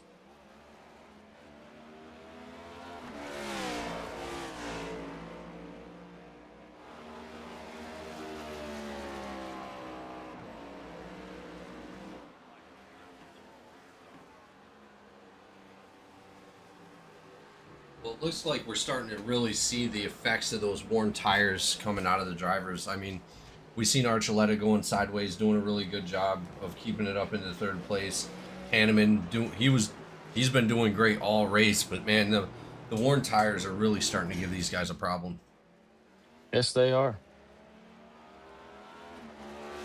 And I didn't think the tire wear was going to necessarily be all that bad. They might just be getting like really, really hot because of all the sliding they're doing. How hot's the track? 104 degrees. So yeah, they might be wearing, and they're definitely hot. So it starts to get a little bit slick, and we're definitely starting to see the effects of that now.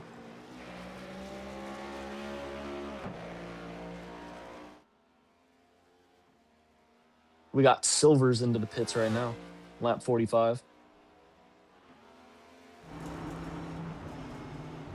Yeah, it looks like he's coming out. Let's check out Gardner's. Well, yeah, Gardner will be coming in here in a lap or two. I'm gonna say that this is gonna be his lap. He's doing the 5 stop on the money, so he'll probably be in this lap for my best guess.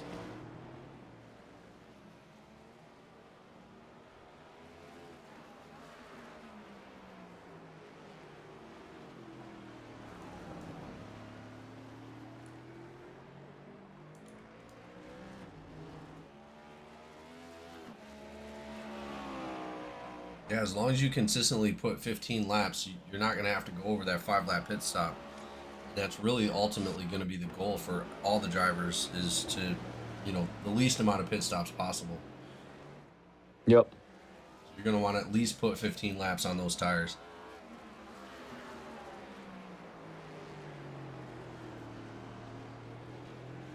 I still question Archuleta. I just don't know.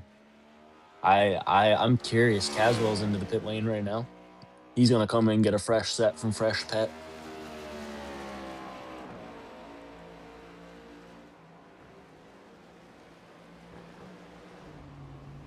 He's done a magnificent job at recovering so far in this race. Oh yeah, absolutely. Hitting those turtles in the bus stop, and coming back all the way back up to third place is absolutely incredible. Looks like Hanneman, he's going to come right out behind Hanneman. Hanneman's still having to take a pit stop here, but not for a while. Hanneman won't have to pit for a little bit. Hanneman's been going 1 or 2 over every single time now, I do believe. So he'll probably be in 47 or 48.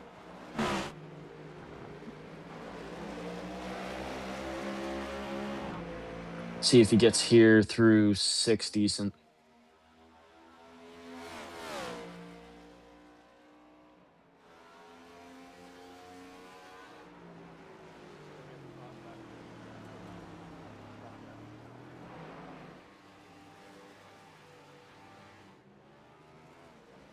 Second place, Williams is coming into pit.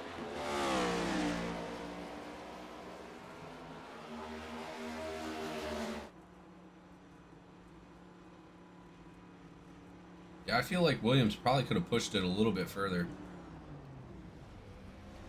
Haynes is having some issues with those tires, man. Let's take a look and see how long Haynes has been out there. Yeah, Haynes has got 12 laps on those tires. Last time he came in, he had to catch a little bit of repairs.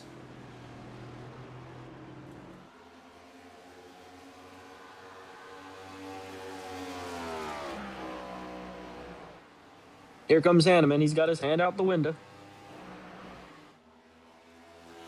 Still find that to be absolutely hilarious.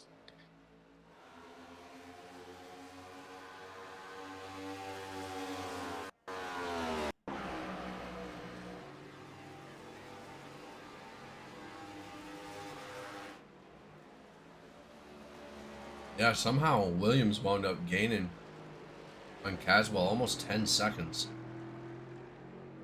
Wait. Didn't Gardner already come in? No, he is not yet. Okay. This will be his stop. I was about to say, 2 pit stops for him. That's no bueno.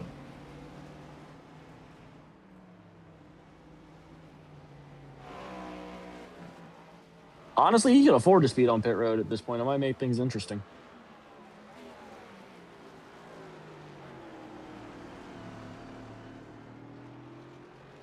Yeah, he's in, he's out. Williams is just coming out of the bus stop now. Sizable advantage for Gardner tonight. Yeah, right now Gardner almost a whole minute in front of Williams. With only 28 laps to go. He's been perfect. I've kept my eyes on him throughout this race, and I don't think he's put a single tire wrong the entire race so far. Yeah, I wouldn't be surprised if he comes out of this with a 0x.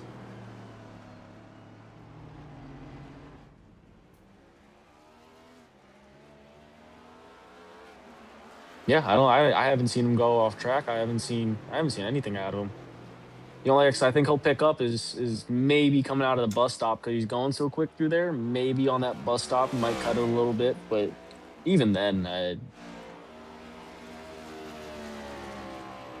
magnificent job tonight by him.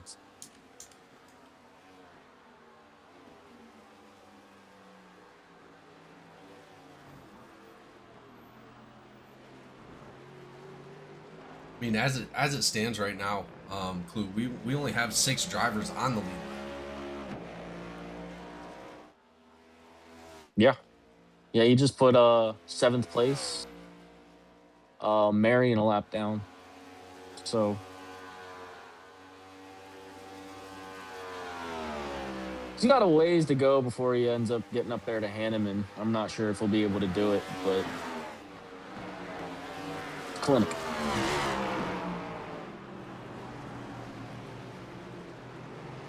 It is a clinic. Well, if I'm not wrong, this will be his 3rd win for the season. I've been here for 2 of them. 77 being a gentleman, letting Gardner go.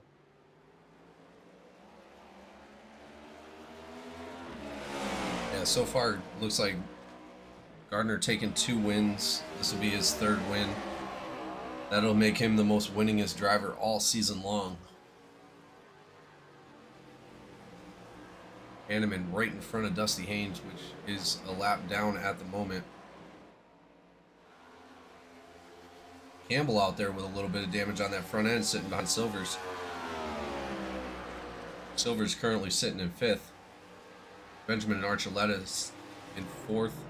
Looks like Archuleta isn't doing too bad, though. He's only 4.5 seconds off of Garrett Caswell at the moment.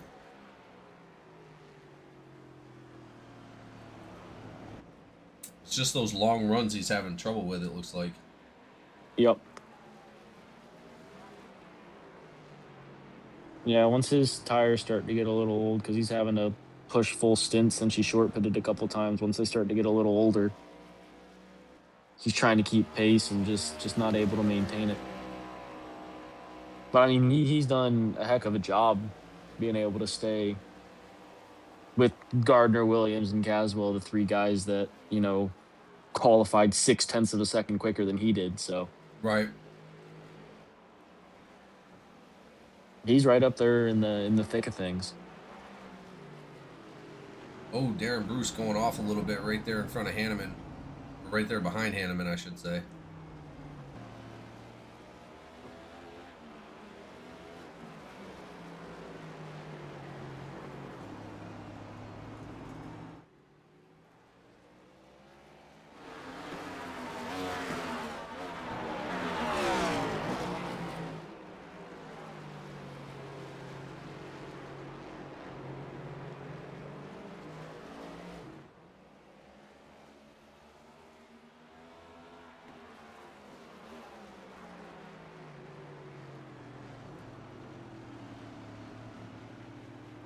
And Silver's having an incredible race today as well. Looks like a bunch of the in the top 5 right now, we have 3 Cornerstone Motorsports. Then Garrett Caswell for GTCR and Benjamin Archuleta for OCS.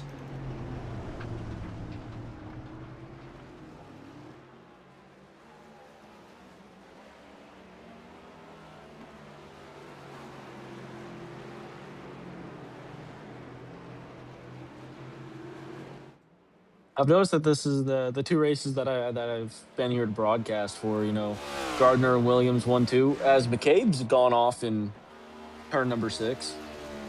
Those 2 boys are 1-2, and then Silvers is 3rd, 4th, 5th place. So all 3 of them boys are pretty dang good, if you ask me. Yeah, absolutely. We've seen incredible strides coming out of the Cornerstone Motorsports guys all season.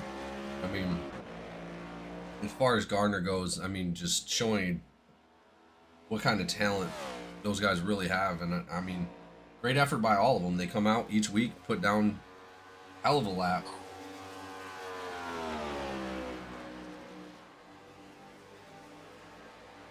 Well, turn number 6 is starting to become Calamity Corner now instead of the bus stop.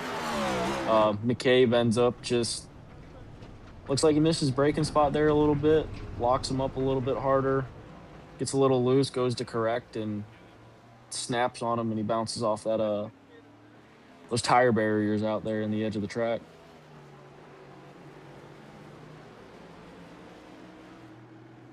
Unfortunate for McCabe, but looks like he's still running what, P8?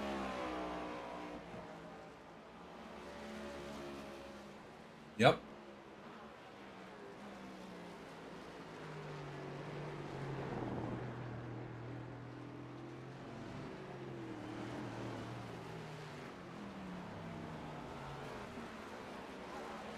These cars are so finicky once it comes back to trying to get that. They start to get a little loose on you. These cars can get real finicky when you try and go and save them. So the fact that these guys have done so well at keeping them going straight when they start to get finicky tonight, it's been a joy to watch. The racecraft tonight has been pretty awesome.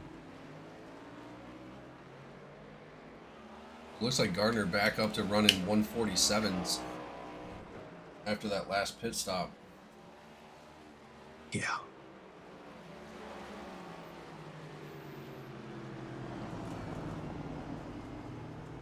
He does it for 3 or 4 laps, then he jumps down into his 148s. That's just impressive, man. Yeah, his consistency's been out of control tonight.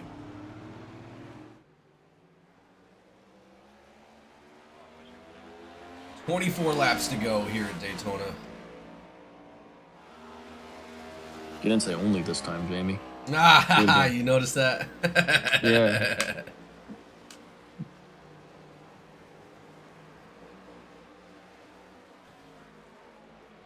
I mean, now you got to understand that fatigue is definitely setting in.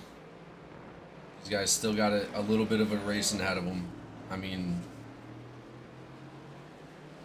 think they're regretting running the Cup Series? No. That's what it's there for. They're made for long races, and I mean, I think this is a 75% versus real life.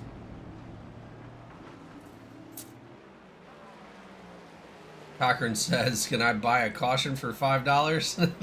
No, you cannot, sir.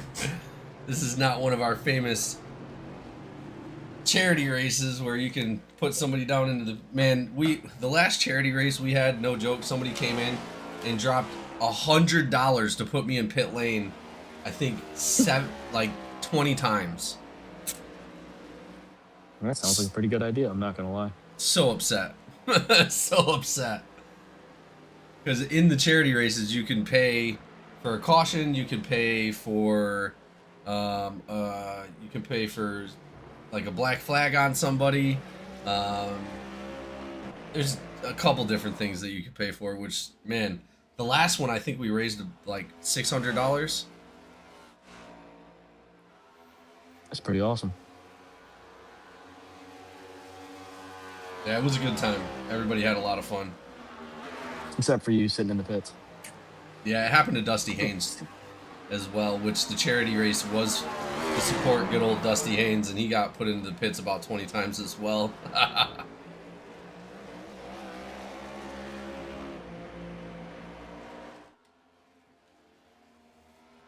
Hey Cochran, I'll do it for 20. Yeah, okay. On my Cash App, Venmo, what do you want? Hey Jamie, just off chance, by the way, could you like make me a race admin? No specific reason. Archuleta jumping into the chat saying his foot was cramping up and he couldn't keep going. No way. Maybe this race. That's unbelievable. Maybe this race was a little bit too long.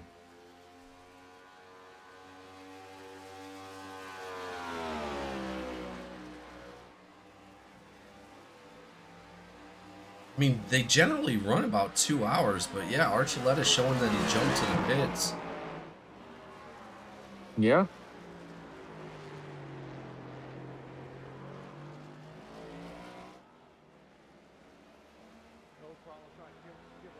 That's incredible.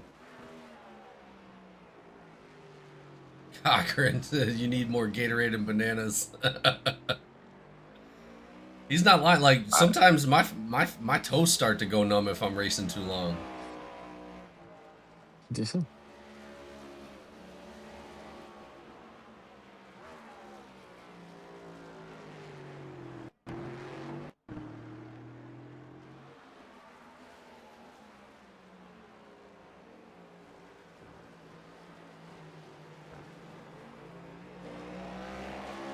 Still 12 drivers out on the track at the moment. Started with 18 drivers.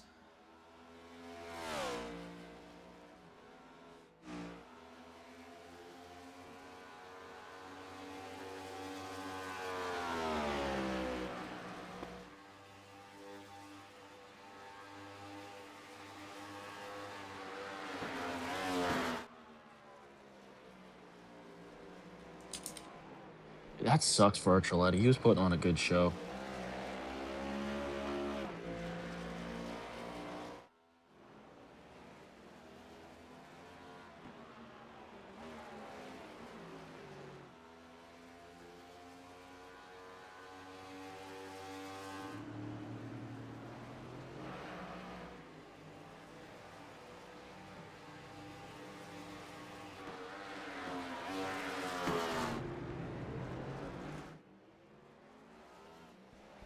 Yeah, me and Barrow are gonna have to have a talk after this race. I just looked up how many laps the actual NASCAR Cup Series runs at Daytona Road Course. Can you want give me a guess of how many laps that they run? I think for the Clash they ran what, 40? A little higher than that. 50? 65. 65. Yeah, so that's a full length race. We're running 10 laps more than that. That's because we're the GEC Racing League, buddy. That is wild.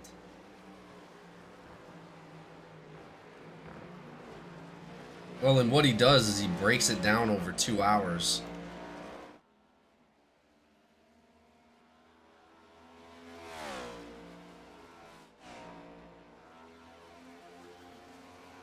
So these guys are racing longer than the Cup drivers race in real life.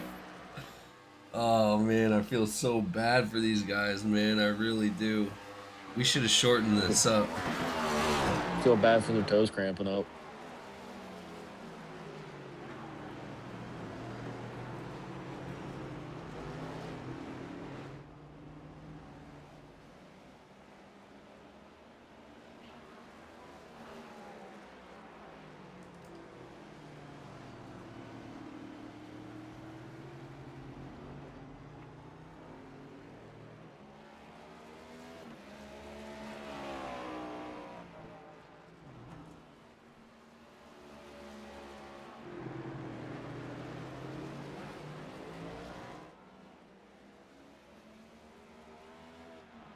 Well, Jamie, there's only about 20 laps to go. Shut up.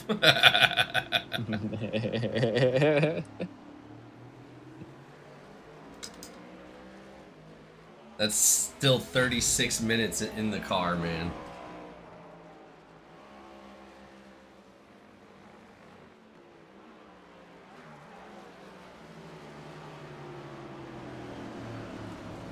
There goes the 57 to the outside of the 52 right there. I think Campbell's just going to concede that spot, but yeah, 57 Gardner, he's taking the long way around right there. Not something that we've really seen so far tonight.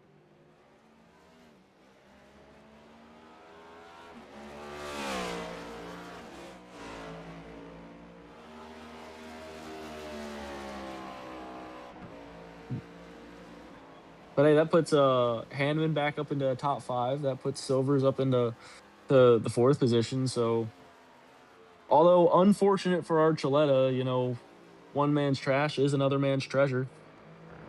I mean, he was running super incredible all night long. I can't hate on the racecraft that he was putting down, man. I wish he could have made it to the end, because he definitely would have been in the top 3. Yeah, I was really wanting to see how his fuel strategy game that he was playing was going to play out, because that was starting to get real interesting, especially since it was 2 laps short. I really wanted to know how he was going to be able to manage that.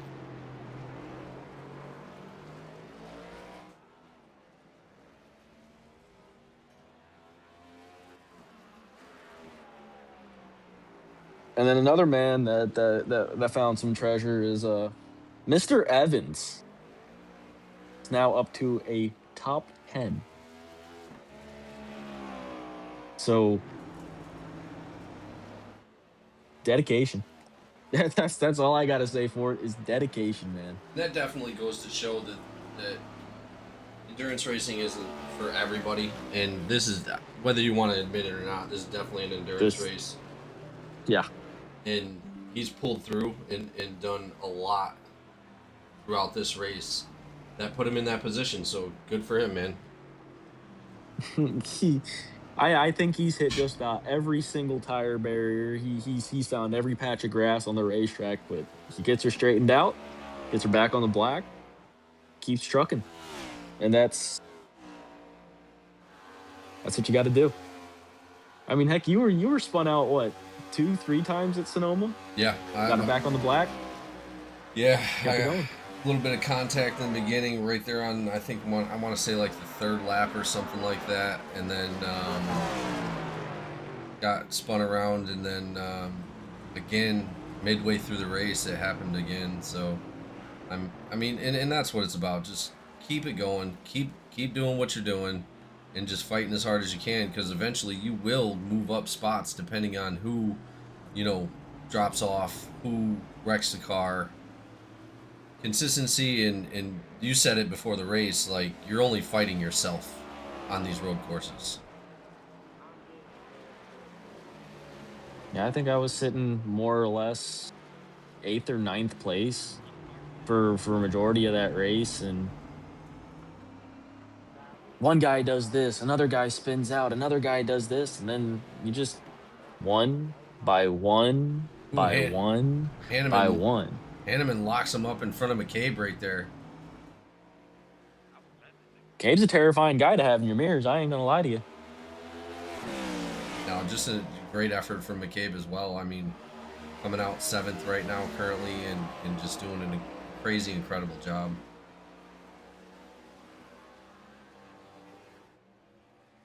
Well, it looks like Darren Bruce is also out of the race.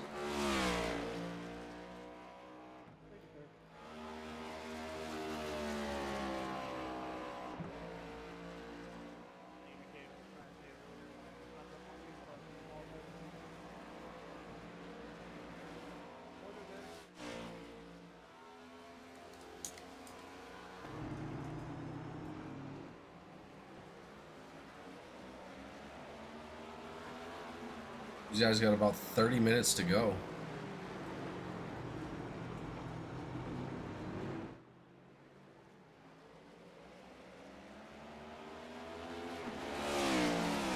It's crazy that we're talking about a NASCAR race in minutes and not laps anymore.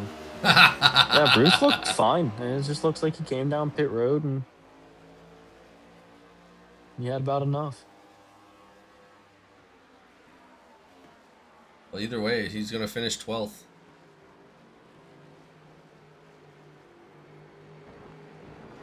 Looks like Archuleta's going to finish 11th. Bruce 12th. Yep. Osborne 13th. Cade Dunn 14th. Openchowski 15th.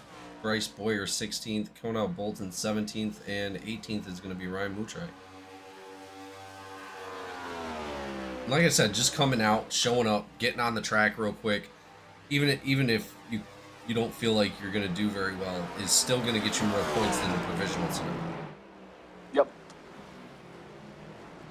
I mean, I hate to keep throwing Evans out there. I feel like he's my guinea pig tonight, but just look at him. I mean, top 10. I mean,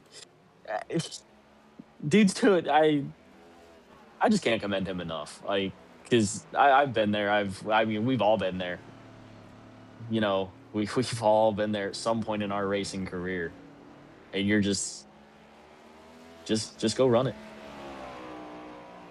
It's the biggest thing that you can do is just go run them.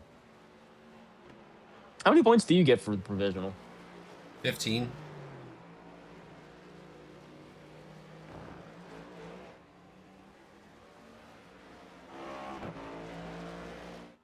Which isn't very much. I was gonna say, how much do you get to win? I think it's 40. Yeah, and then it goes down by 1. Yeah.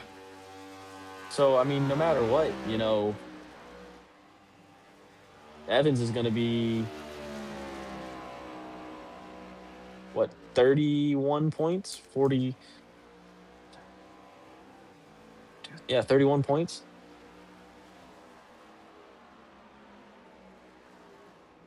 He's going to double a point total if he would have taken a provisional tonight.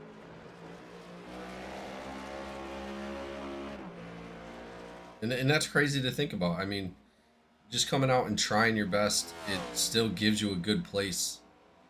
Yep.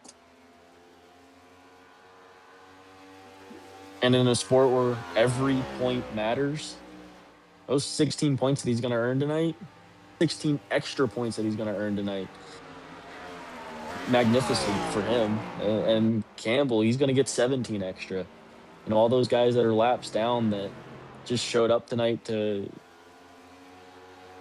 I can't even say be here, but try their hardest.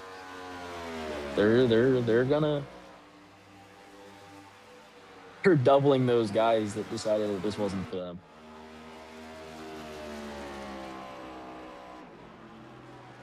Or Cochran that was too scared to show up. Oh, yeah. Oh, God. Here we go.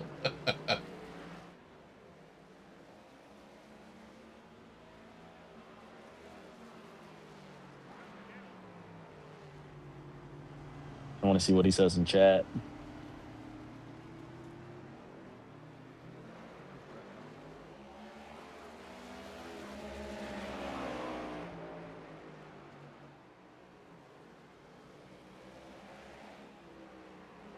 Trying to see where Silvers is at in the actual standings. I mean, Silvers is in 5th right now, so I mean, this is going to be a big alley-oop for him.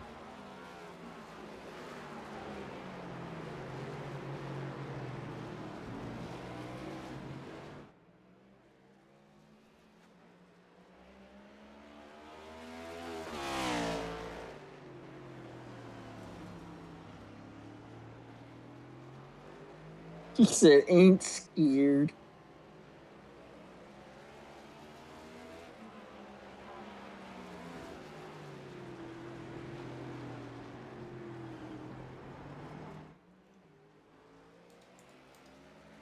Yeah, you can say what you want there, Cochran. It's okay, bud. We all know. He said I cleaned him out on the exhibition race. Last to first in 4 laps. I mean, he did, but man, those cars were terrible. Those 87s around Daytona Road Course were awful. That was one of the most miserable things you guys ever had me do, and I did so well. I made it. It was what, a 50 lap? No, yeah, it was a 50 lap race, wasn't it? Yeah. Yeah, I made it to like 10 to go before I just decided that, turn 6 was, I didn't want to do it anymore. Turn 6 was my turn. Oh man, I was running like third or fourth too, and oh man, that was so brutal. Garrett Caswell just jumped to pits. Oh, he's 4 early on this one. No, he jumped to pits. Him and Hanneman both. They jumped to pits?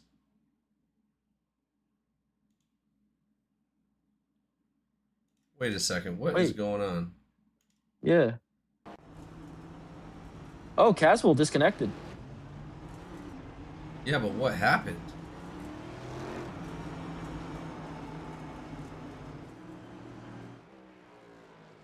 I'm still showing Caswell out there. Yeah, he disconnected and reconnected. I guess maybe something going on with his internet.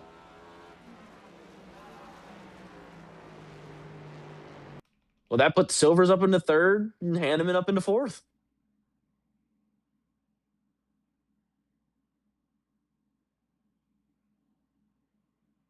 Yeah, that's so weird. Was he having some And then kind of connection issue? and then both Silvers and Hanneman short pitted on lap 61, so they're 4 laps. No, they're right on target, aren't they? 61 is to 75, yeah. So this will be their final stop for the race. I'm sorry, my math was wrong for a second.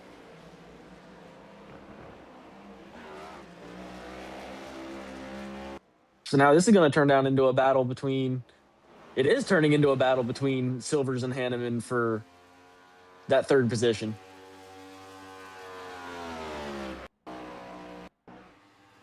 Yeah, it looks like Caswell's blinking out. His computer's like, shut me down.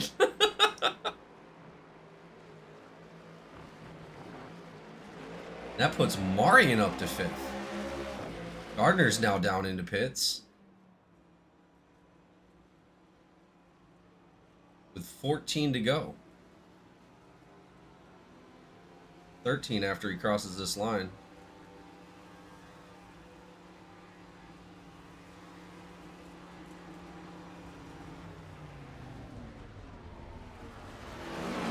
Silvers was looking at a move, possibly potentially inside of Hanneman here. Well, boys, you finally got a battle on track. And it's going to be for third position in this race.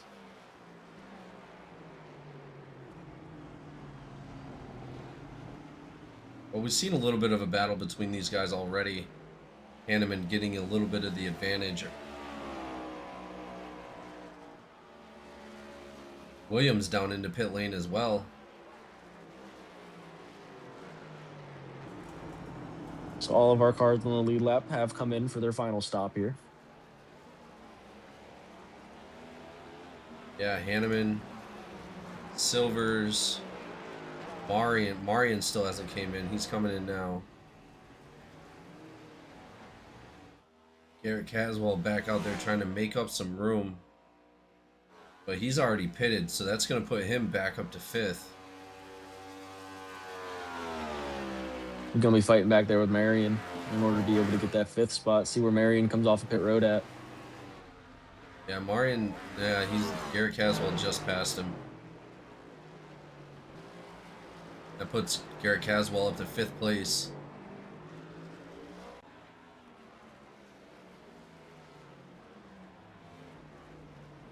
Even with those connection issues, he'll still pull out a top 5 here, hopefully. Which is wild. He had a rough night. Yeah, it is. He had a rough night, though.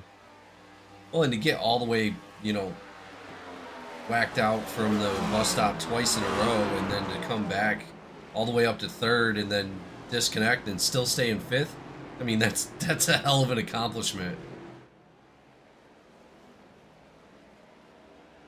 His computer processor is just melting. I don't blame it.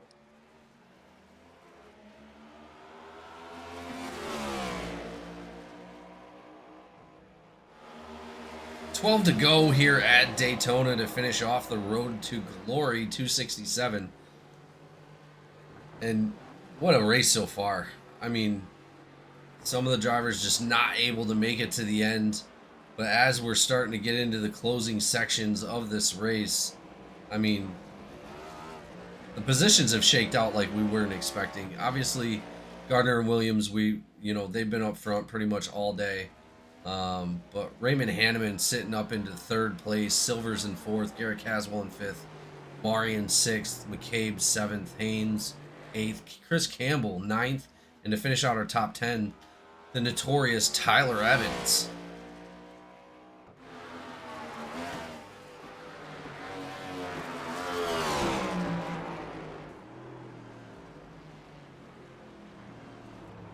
You know, I know I have no say in this, but he should totally, absolutely, definitely be a driver spotlight for this. Oh, 100%.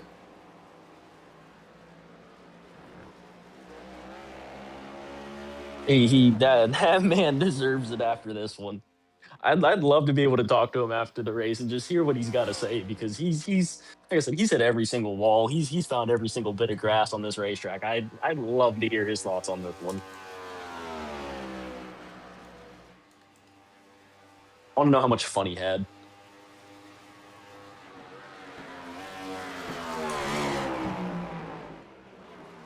Less than 20 minutes left, and these guys, they are tired. I mean, I've raced for 2 hours straight, and I will tell you right now, it is not the easiest thing, especially on a road course, especially in these cars. I mean, with a GT3 car, it's a little different. An LMP2, a little bit different. But man, these guys really have to maintain control over that throttle and brake, because these cars go around so easily.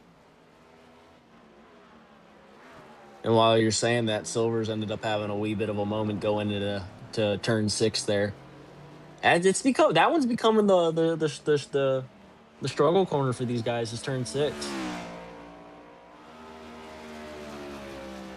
He lost probably about 2 seconds there to Hanneman in front.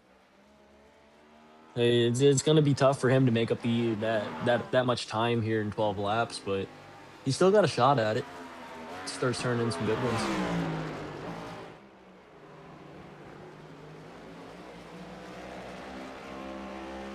I mean, Silvers still is not that far off of Hanneman. Hanneman must have had an issue, because he was about 3 seconds ahead. Now he's only 1.5. Silvers and Hanneman are going to be fighting it out, I think, for third place.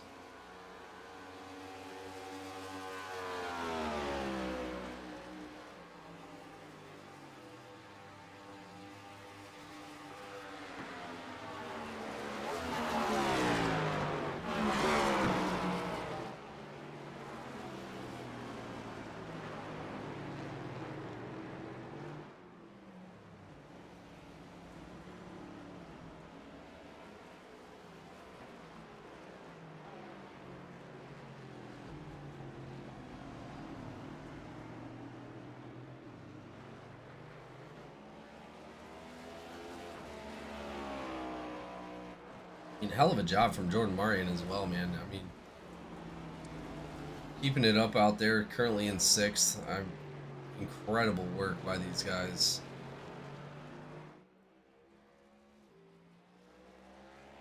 I wonder what happened to Haynes, because he was running up there with Marion for a long while, and he's now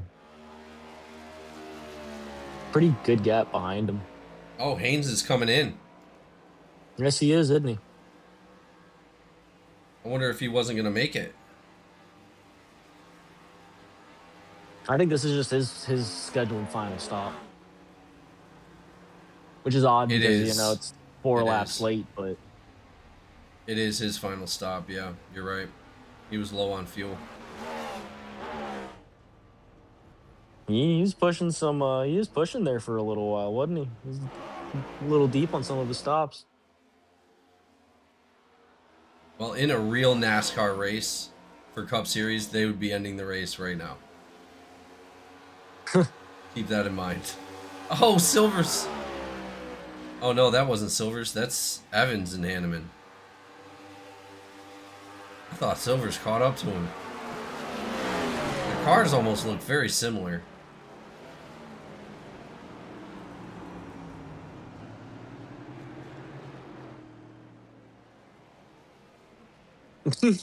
Evans just says, "You know what? I'm gonna get out of your way, folks," and cuts that corner right there. I love this man so much.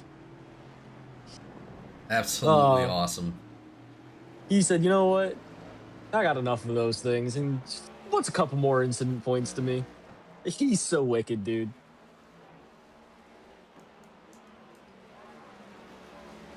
What a guy.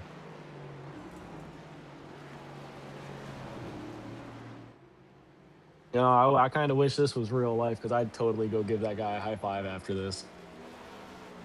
I don't know. Would you be able to do this for 75 laps? If I was in a real race car, dude, you could put me in there all day. I'd be more than happy. On the sim, sitting in the same seat? Ugh, Yeah. grueling. Just goes to show the effort that goes into something like this, man. I'll tell you. And not only this, but these guys were practicing all week. These guys were prepping for this all week, and then they get into here, and now they're doing all of this today. So, Oh, oh, Hanneman. Hanneman loses it. Silver's gonna get the spot. Oh no! No bueno for Hanneman right there. Let's take a look. Hanneman calling out on the radio. He's only 5 laps in on those tires.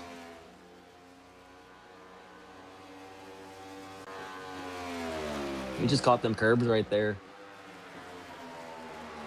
A Sort little of. bit too much steering and a little too much curbage. I sort of heard him say something over the mic. Hey, Swanson, did you hear what he said? Swanson has fallen asleep, sir. Oh, I'm kidding. I don't know if you really did or not. I was about to say, race control ain't got too terribly much to do for this one.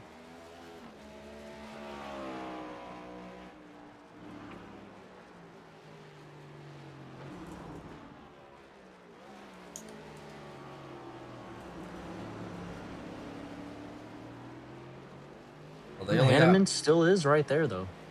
yeah. 2.8 seconds behind Silvers at the moment. Losing that top 3. That puts 3 Cornerstone Motorsports guys 1, 2, and 3 right now. You know that's exactly where they want to finish. Yeah, they was bragging about it at Nashville, saying that that's what they were going to do. Only took them a couple extra races to quite possibly being 8 laps away from pulling it off.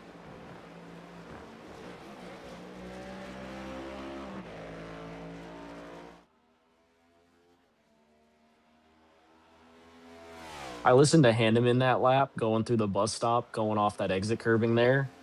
He was extremely cautious on that exit curbing this time. Yeah, but question is he going to be able to close that 2.76 second gap?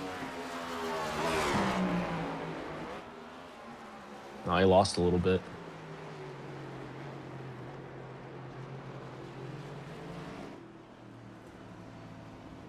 Oh, he loses it. That's so disappointing, man. No damage, though. That is unfortunately going to put him a lap down, though. Jeremy Gardner just now passing him. Their cars look super similar, too. Yeah, they do. No, just a little kiss to that inside wall. He hasn't said hi to her tonight, so it was a very informal greeting, but what a disappointment for him, but still hell of a run by him. He's done a heck of a job tonight to be able to separate himself. Then he's sideways out of 6. But just all these guys coming out here and trying this. Yeah, definitely the most grueling race of the season. We had a road I think this is course one of the most grueling races that GEC's ever put on. we had one at the Brothers Hermanos that went about as long as this.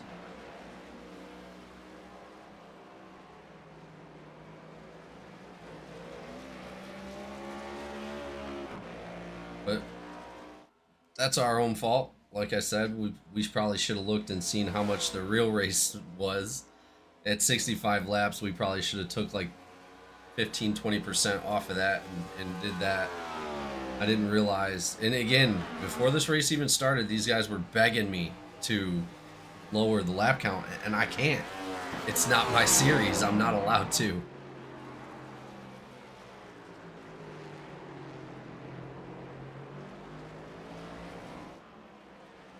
Oh, they put on a hell of a show. Oh, absolutely. I'm proud of every single one of them. Anybody that showed up tonight, absolutely. Super proud of all of them. This is not the easiest thing in the world, I'll tell you. All right, I can do it now. Ready?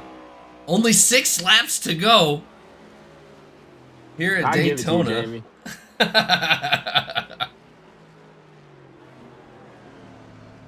I give you that one, buddy.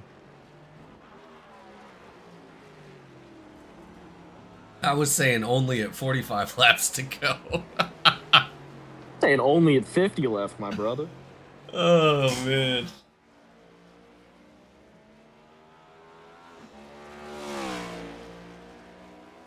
Well, we do appreciate anybody that tuned in tonight as well. Thank you so much for your ongoing support each race. We wouldn't be here without you guys. Thank you so much for being here tonight. Again, thanks to all our sponsors, 4D2 Designs, North Star Personalized Computers, Laughing Llama Wraps, and Collateral Damage Sports Network. I mean, without those guys, we really wouldn't make this. This really wouldn't be possible.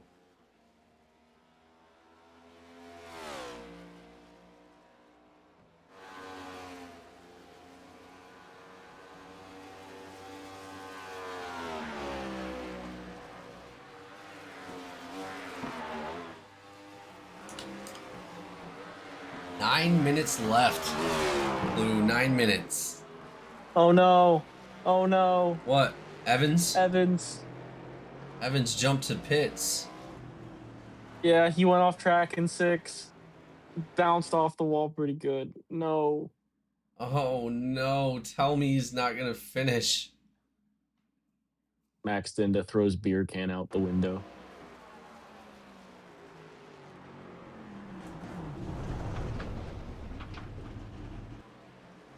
Yeah, I think that's gonna be it for Evans.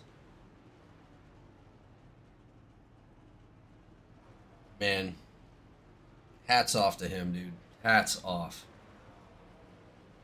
If he goes and gets his damage fixed and comes back out, I'm gonna laugh so hard. Yeah, I'm he's gonna such a trooper, man. I'm gonna lose it. Wait a second. Is this a battle between Dusty Haynes and Jordan Marion again?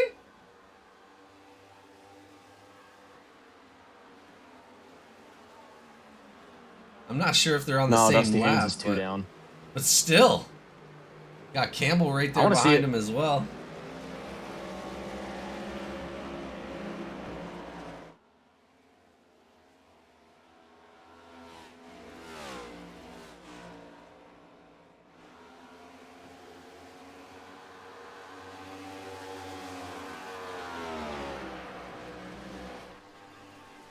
Well, at least we know the GEC drivers for the NPC Cup Series has the same kind of grit that it takes to race the real thing. Oh, I think I messed up Dusty. I think I really messed up Dusty. Why? What'd you do? I texted him, my private text him and said, "Battle it out. We need footage." That's hilarious. He probably looked up just briefly. That's alright. Well, and look at that. You got 3 cars in front of Silver's. Silver's is going to be slowed down right there. That's going to give Hanneman a huge advantage. Hanneman almost catching up to Silver's. He's right there behind him. Or wait, no. No, that's his teammate. Gardner. Yeah, that's Gardner. Yeah, Hanneman is now 11 seconds behind Silver's, actually. I hope Dusty got a kick out of that at least. I thought it was pretty funny.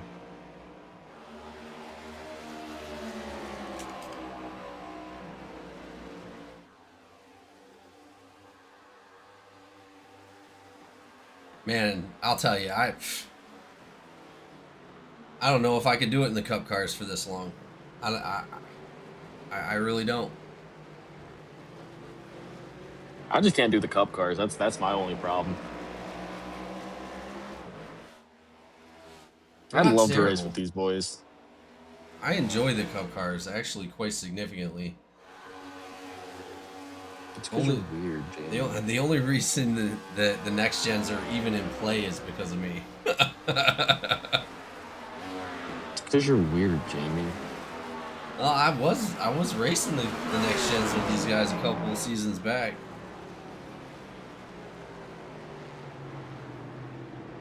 I do love my trucks. I'm not gonna lie. I do love racing the truck series. Yeah. Yeah, after that last race, I dropped down 2 positions in the point standings, which was a little upsetting. I'm not gonna lie, but I'll deal with it. Oh, buddy, I've run 3 of them. I'm up to 40th. You're up to 40th, you said? I'm up to 40th. I've only run 3. That's the problem is I've only run, what, 3 out of 7? So, yeah, I'm pretty low in the point standings, but... Oh, great save by Dusty Haynes right there, coming out of 3. Oh, no! Way he shoots that one. I said 3. I think that's like turn 7. Yeah, it's turn 6 right there. And then the horseshoe 7.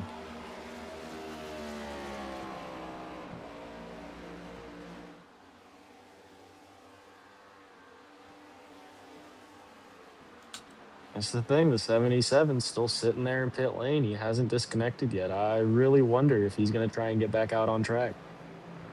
That is going to be wild if he pulls out of that pit lane, I'm going to lose it.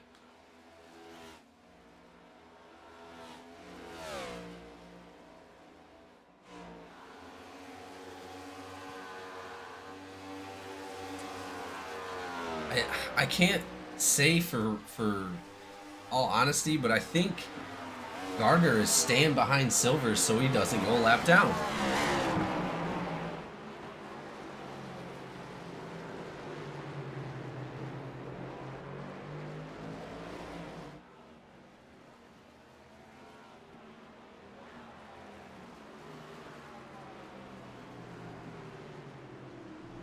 Yeah, just in case the caution comes out, right? Oh, good Lord. Could you imagine a caution coming out right now? That would be absolutely bananas.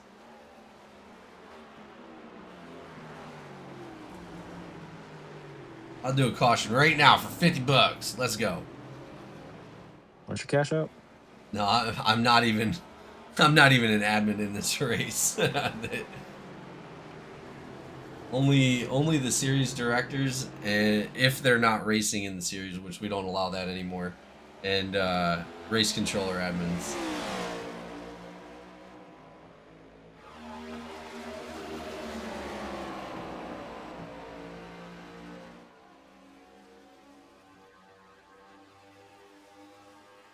What's there, 3 to go now, Jamie? 2 to go. 2 to go. At the line is the last lap. Yeah, that's because I'm on Silvers. That'll do it. Hey, Jamie. Yeah. When he comes back around, hit me with it. All right. I got you. Yo, did you just see that? Gardner giving Silvers a little bit of a bump. He could have passed him right there, but doesn't. I think he's keeping Silvers on the lead lap.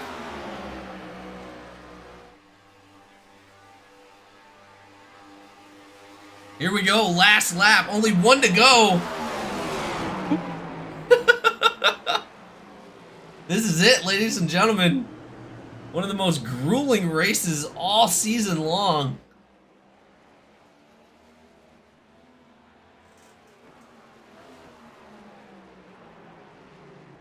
Oh, there he goes. Oh, that's devastating.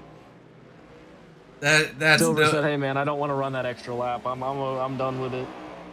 Yeah, he'd have had to run all the way back around.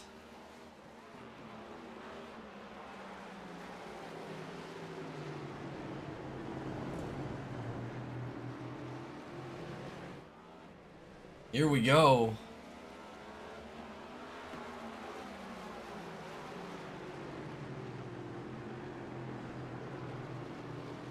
I see Hanneman in the distance back there.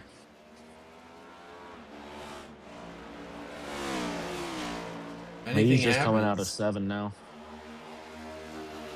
Yeah, if anything happens to Silvers, Hanneman's got it.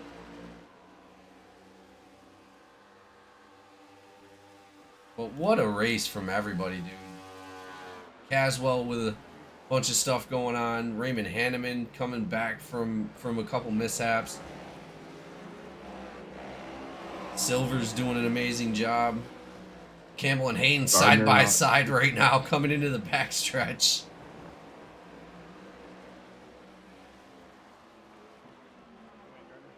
Gardner didn't put a foot wrong tonight. No, like I said, I bet money he comes across the checkered. That is it, ladies and gentlemen. Checkered flag is out. That is gonna be it here at Daytona to finish off the longest race of the season, Road to Glory 267. These guys showed what they got, and it was a lot. Thank you so much for everybody that showed up tonight. We're gonna go ahead and be right back for your driver interviews.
And we are back with your driver interviews after one of the most intense races here at GEC Racing League. Thank you so much to the drivers and everybody that showed up tonight to support us. And thank you so much to everybody that stuck it out and finished this race. Checkered flag comes home with the number 57 of Jeremy Gardner once again for this season. And this is his third win for the season.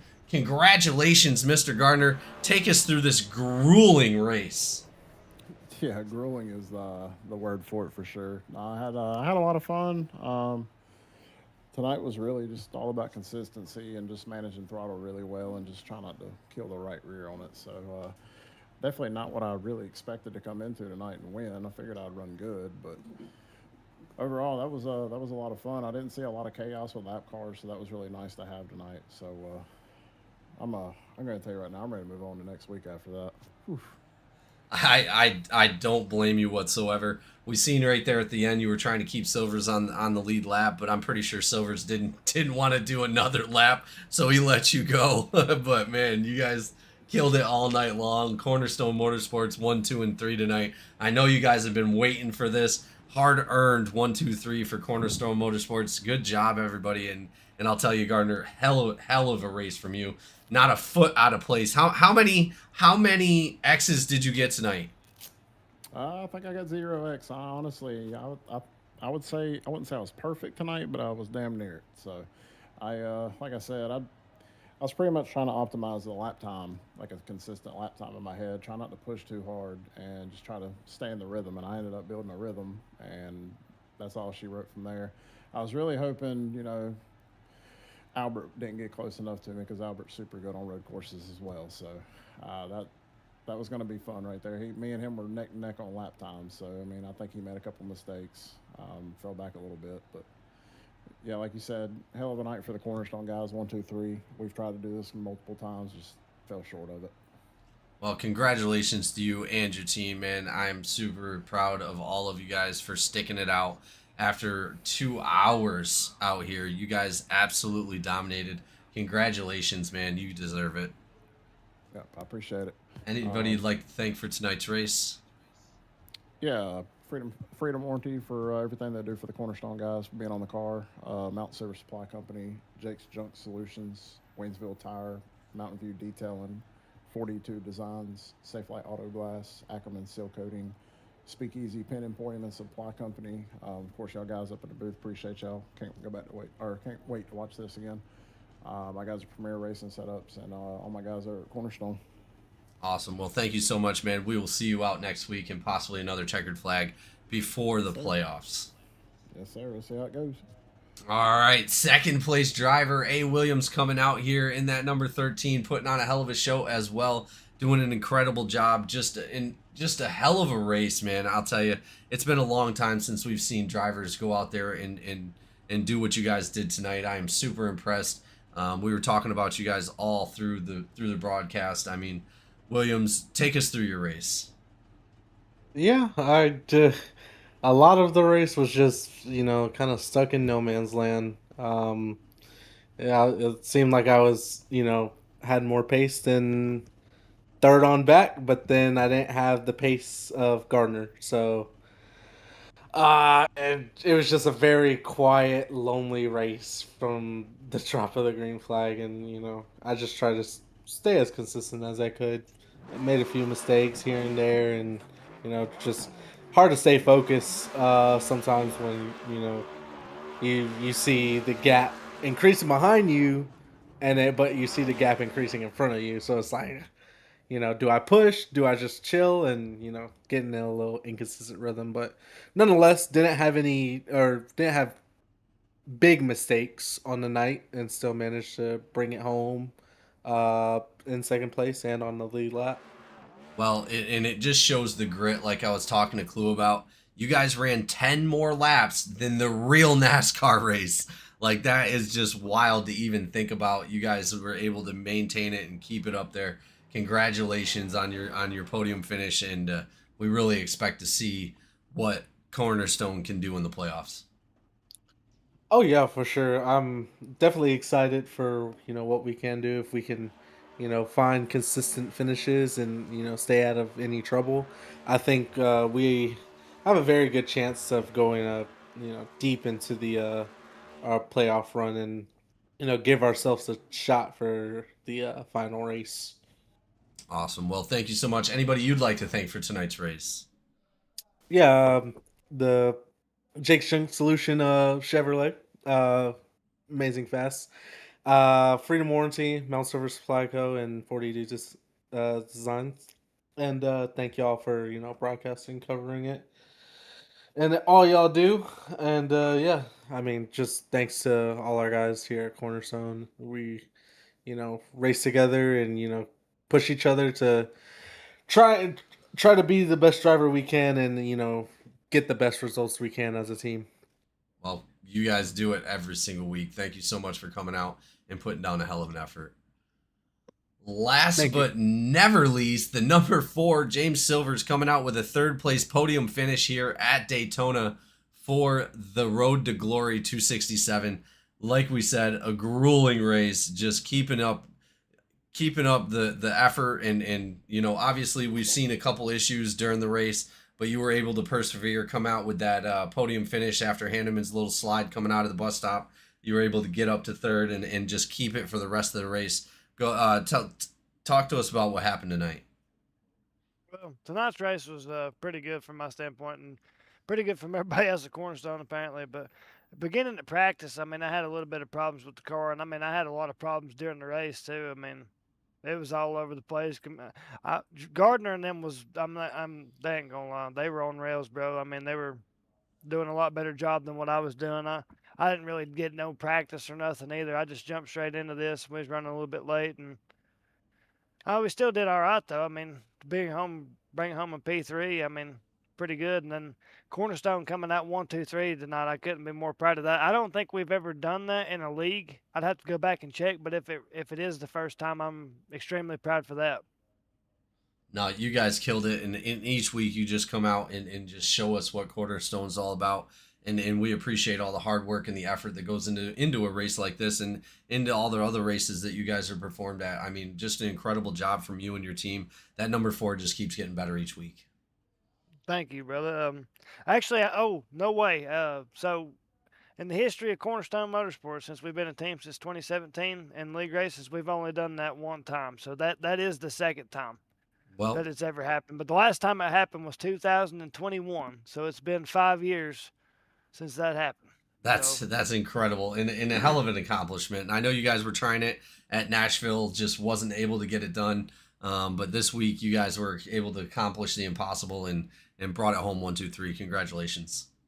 Yeah, thank you too, and thanks to everybody else, man. Thanks to all the sponsors and Oh, we lost him. Oh no. He went back down to the other chat. Oh, we lost him. Hold on. Did he? Oh yeah, I got him. There we go. sorry, I don't know what happened. No, that's all right. Is there anybody else you'd like to thank for Yeah, tonight's race? I'd like to shout y'all out for putting on the league. GEC, if y'all don't know about them, check them out. Great league. Like to shout out all the sponsors at Cornerstone, Freedom Warranty. Let's see, where is it? Covers all makes and models. And if you would like to get this product in your dealership, just contact me or Tyler Evans at Cornerstone. Mount Silver Supply, Jake's Junk, Waynesville Tire, Mountain View Detailing, 4D2 Design, Safe Light Auto Glass, Acreman Steel Coating, Speakeasy, Pen Emporium, and Supply Company. And last but not least, I got to shout out Cornerstone one more time, man. I'm extremely proud. I mean, I know we walked that 1-2-3 tonight, and also we got 4th, or I think we got 10th too. So I guess we got all 4 of us tonight in the top 10. So I'm extremely proud of Jeremy Gardner for putting on a hell of a clinic tonight. Absolutely. Well, thank you guys so much. You guys did an amazing job.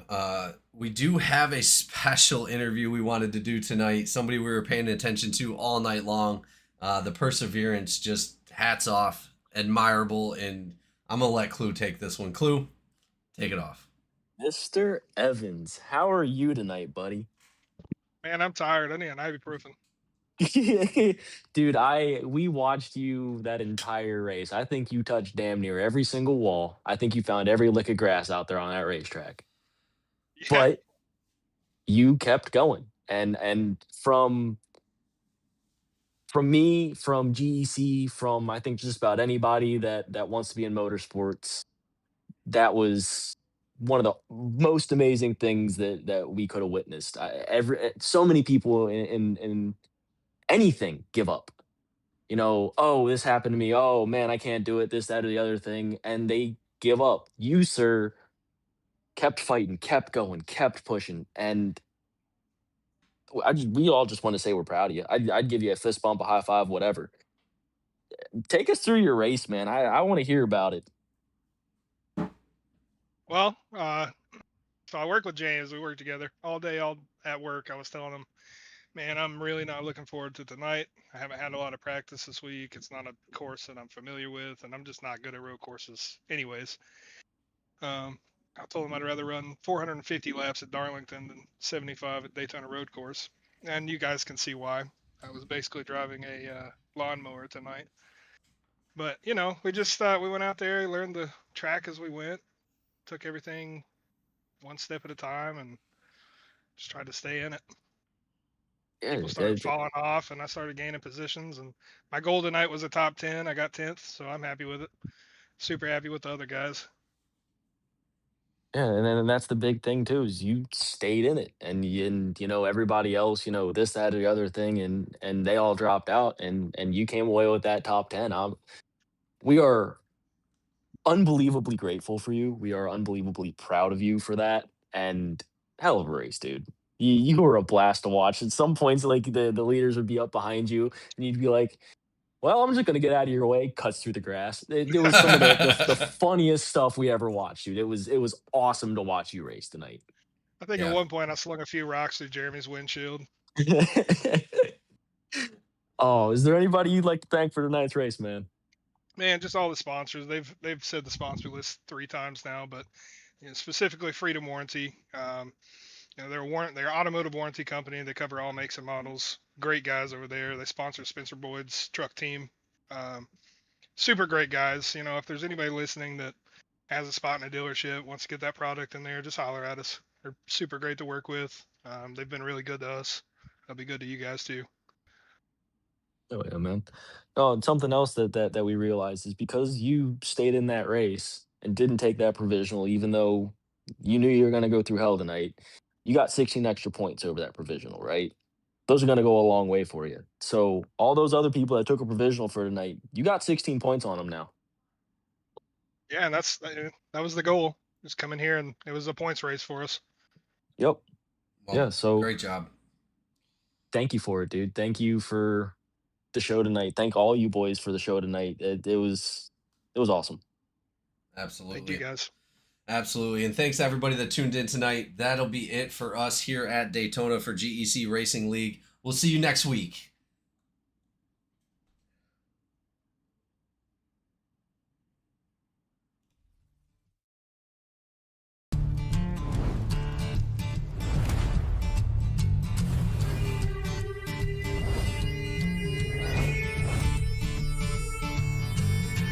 Sun's going down and the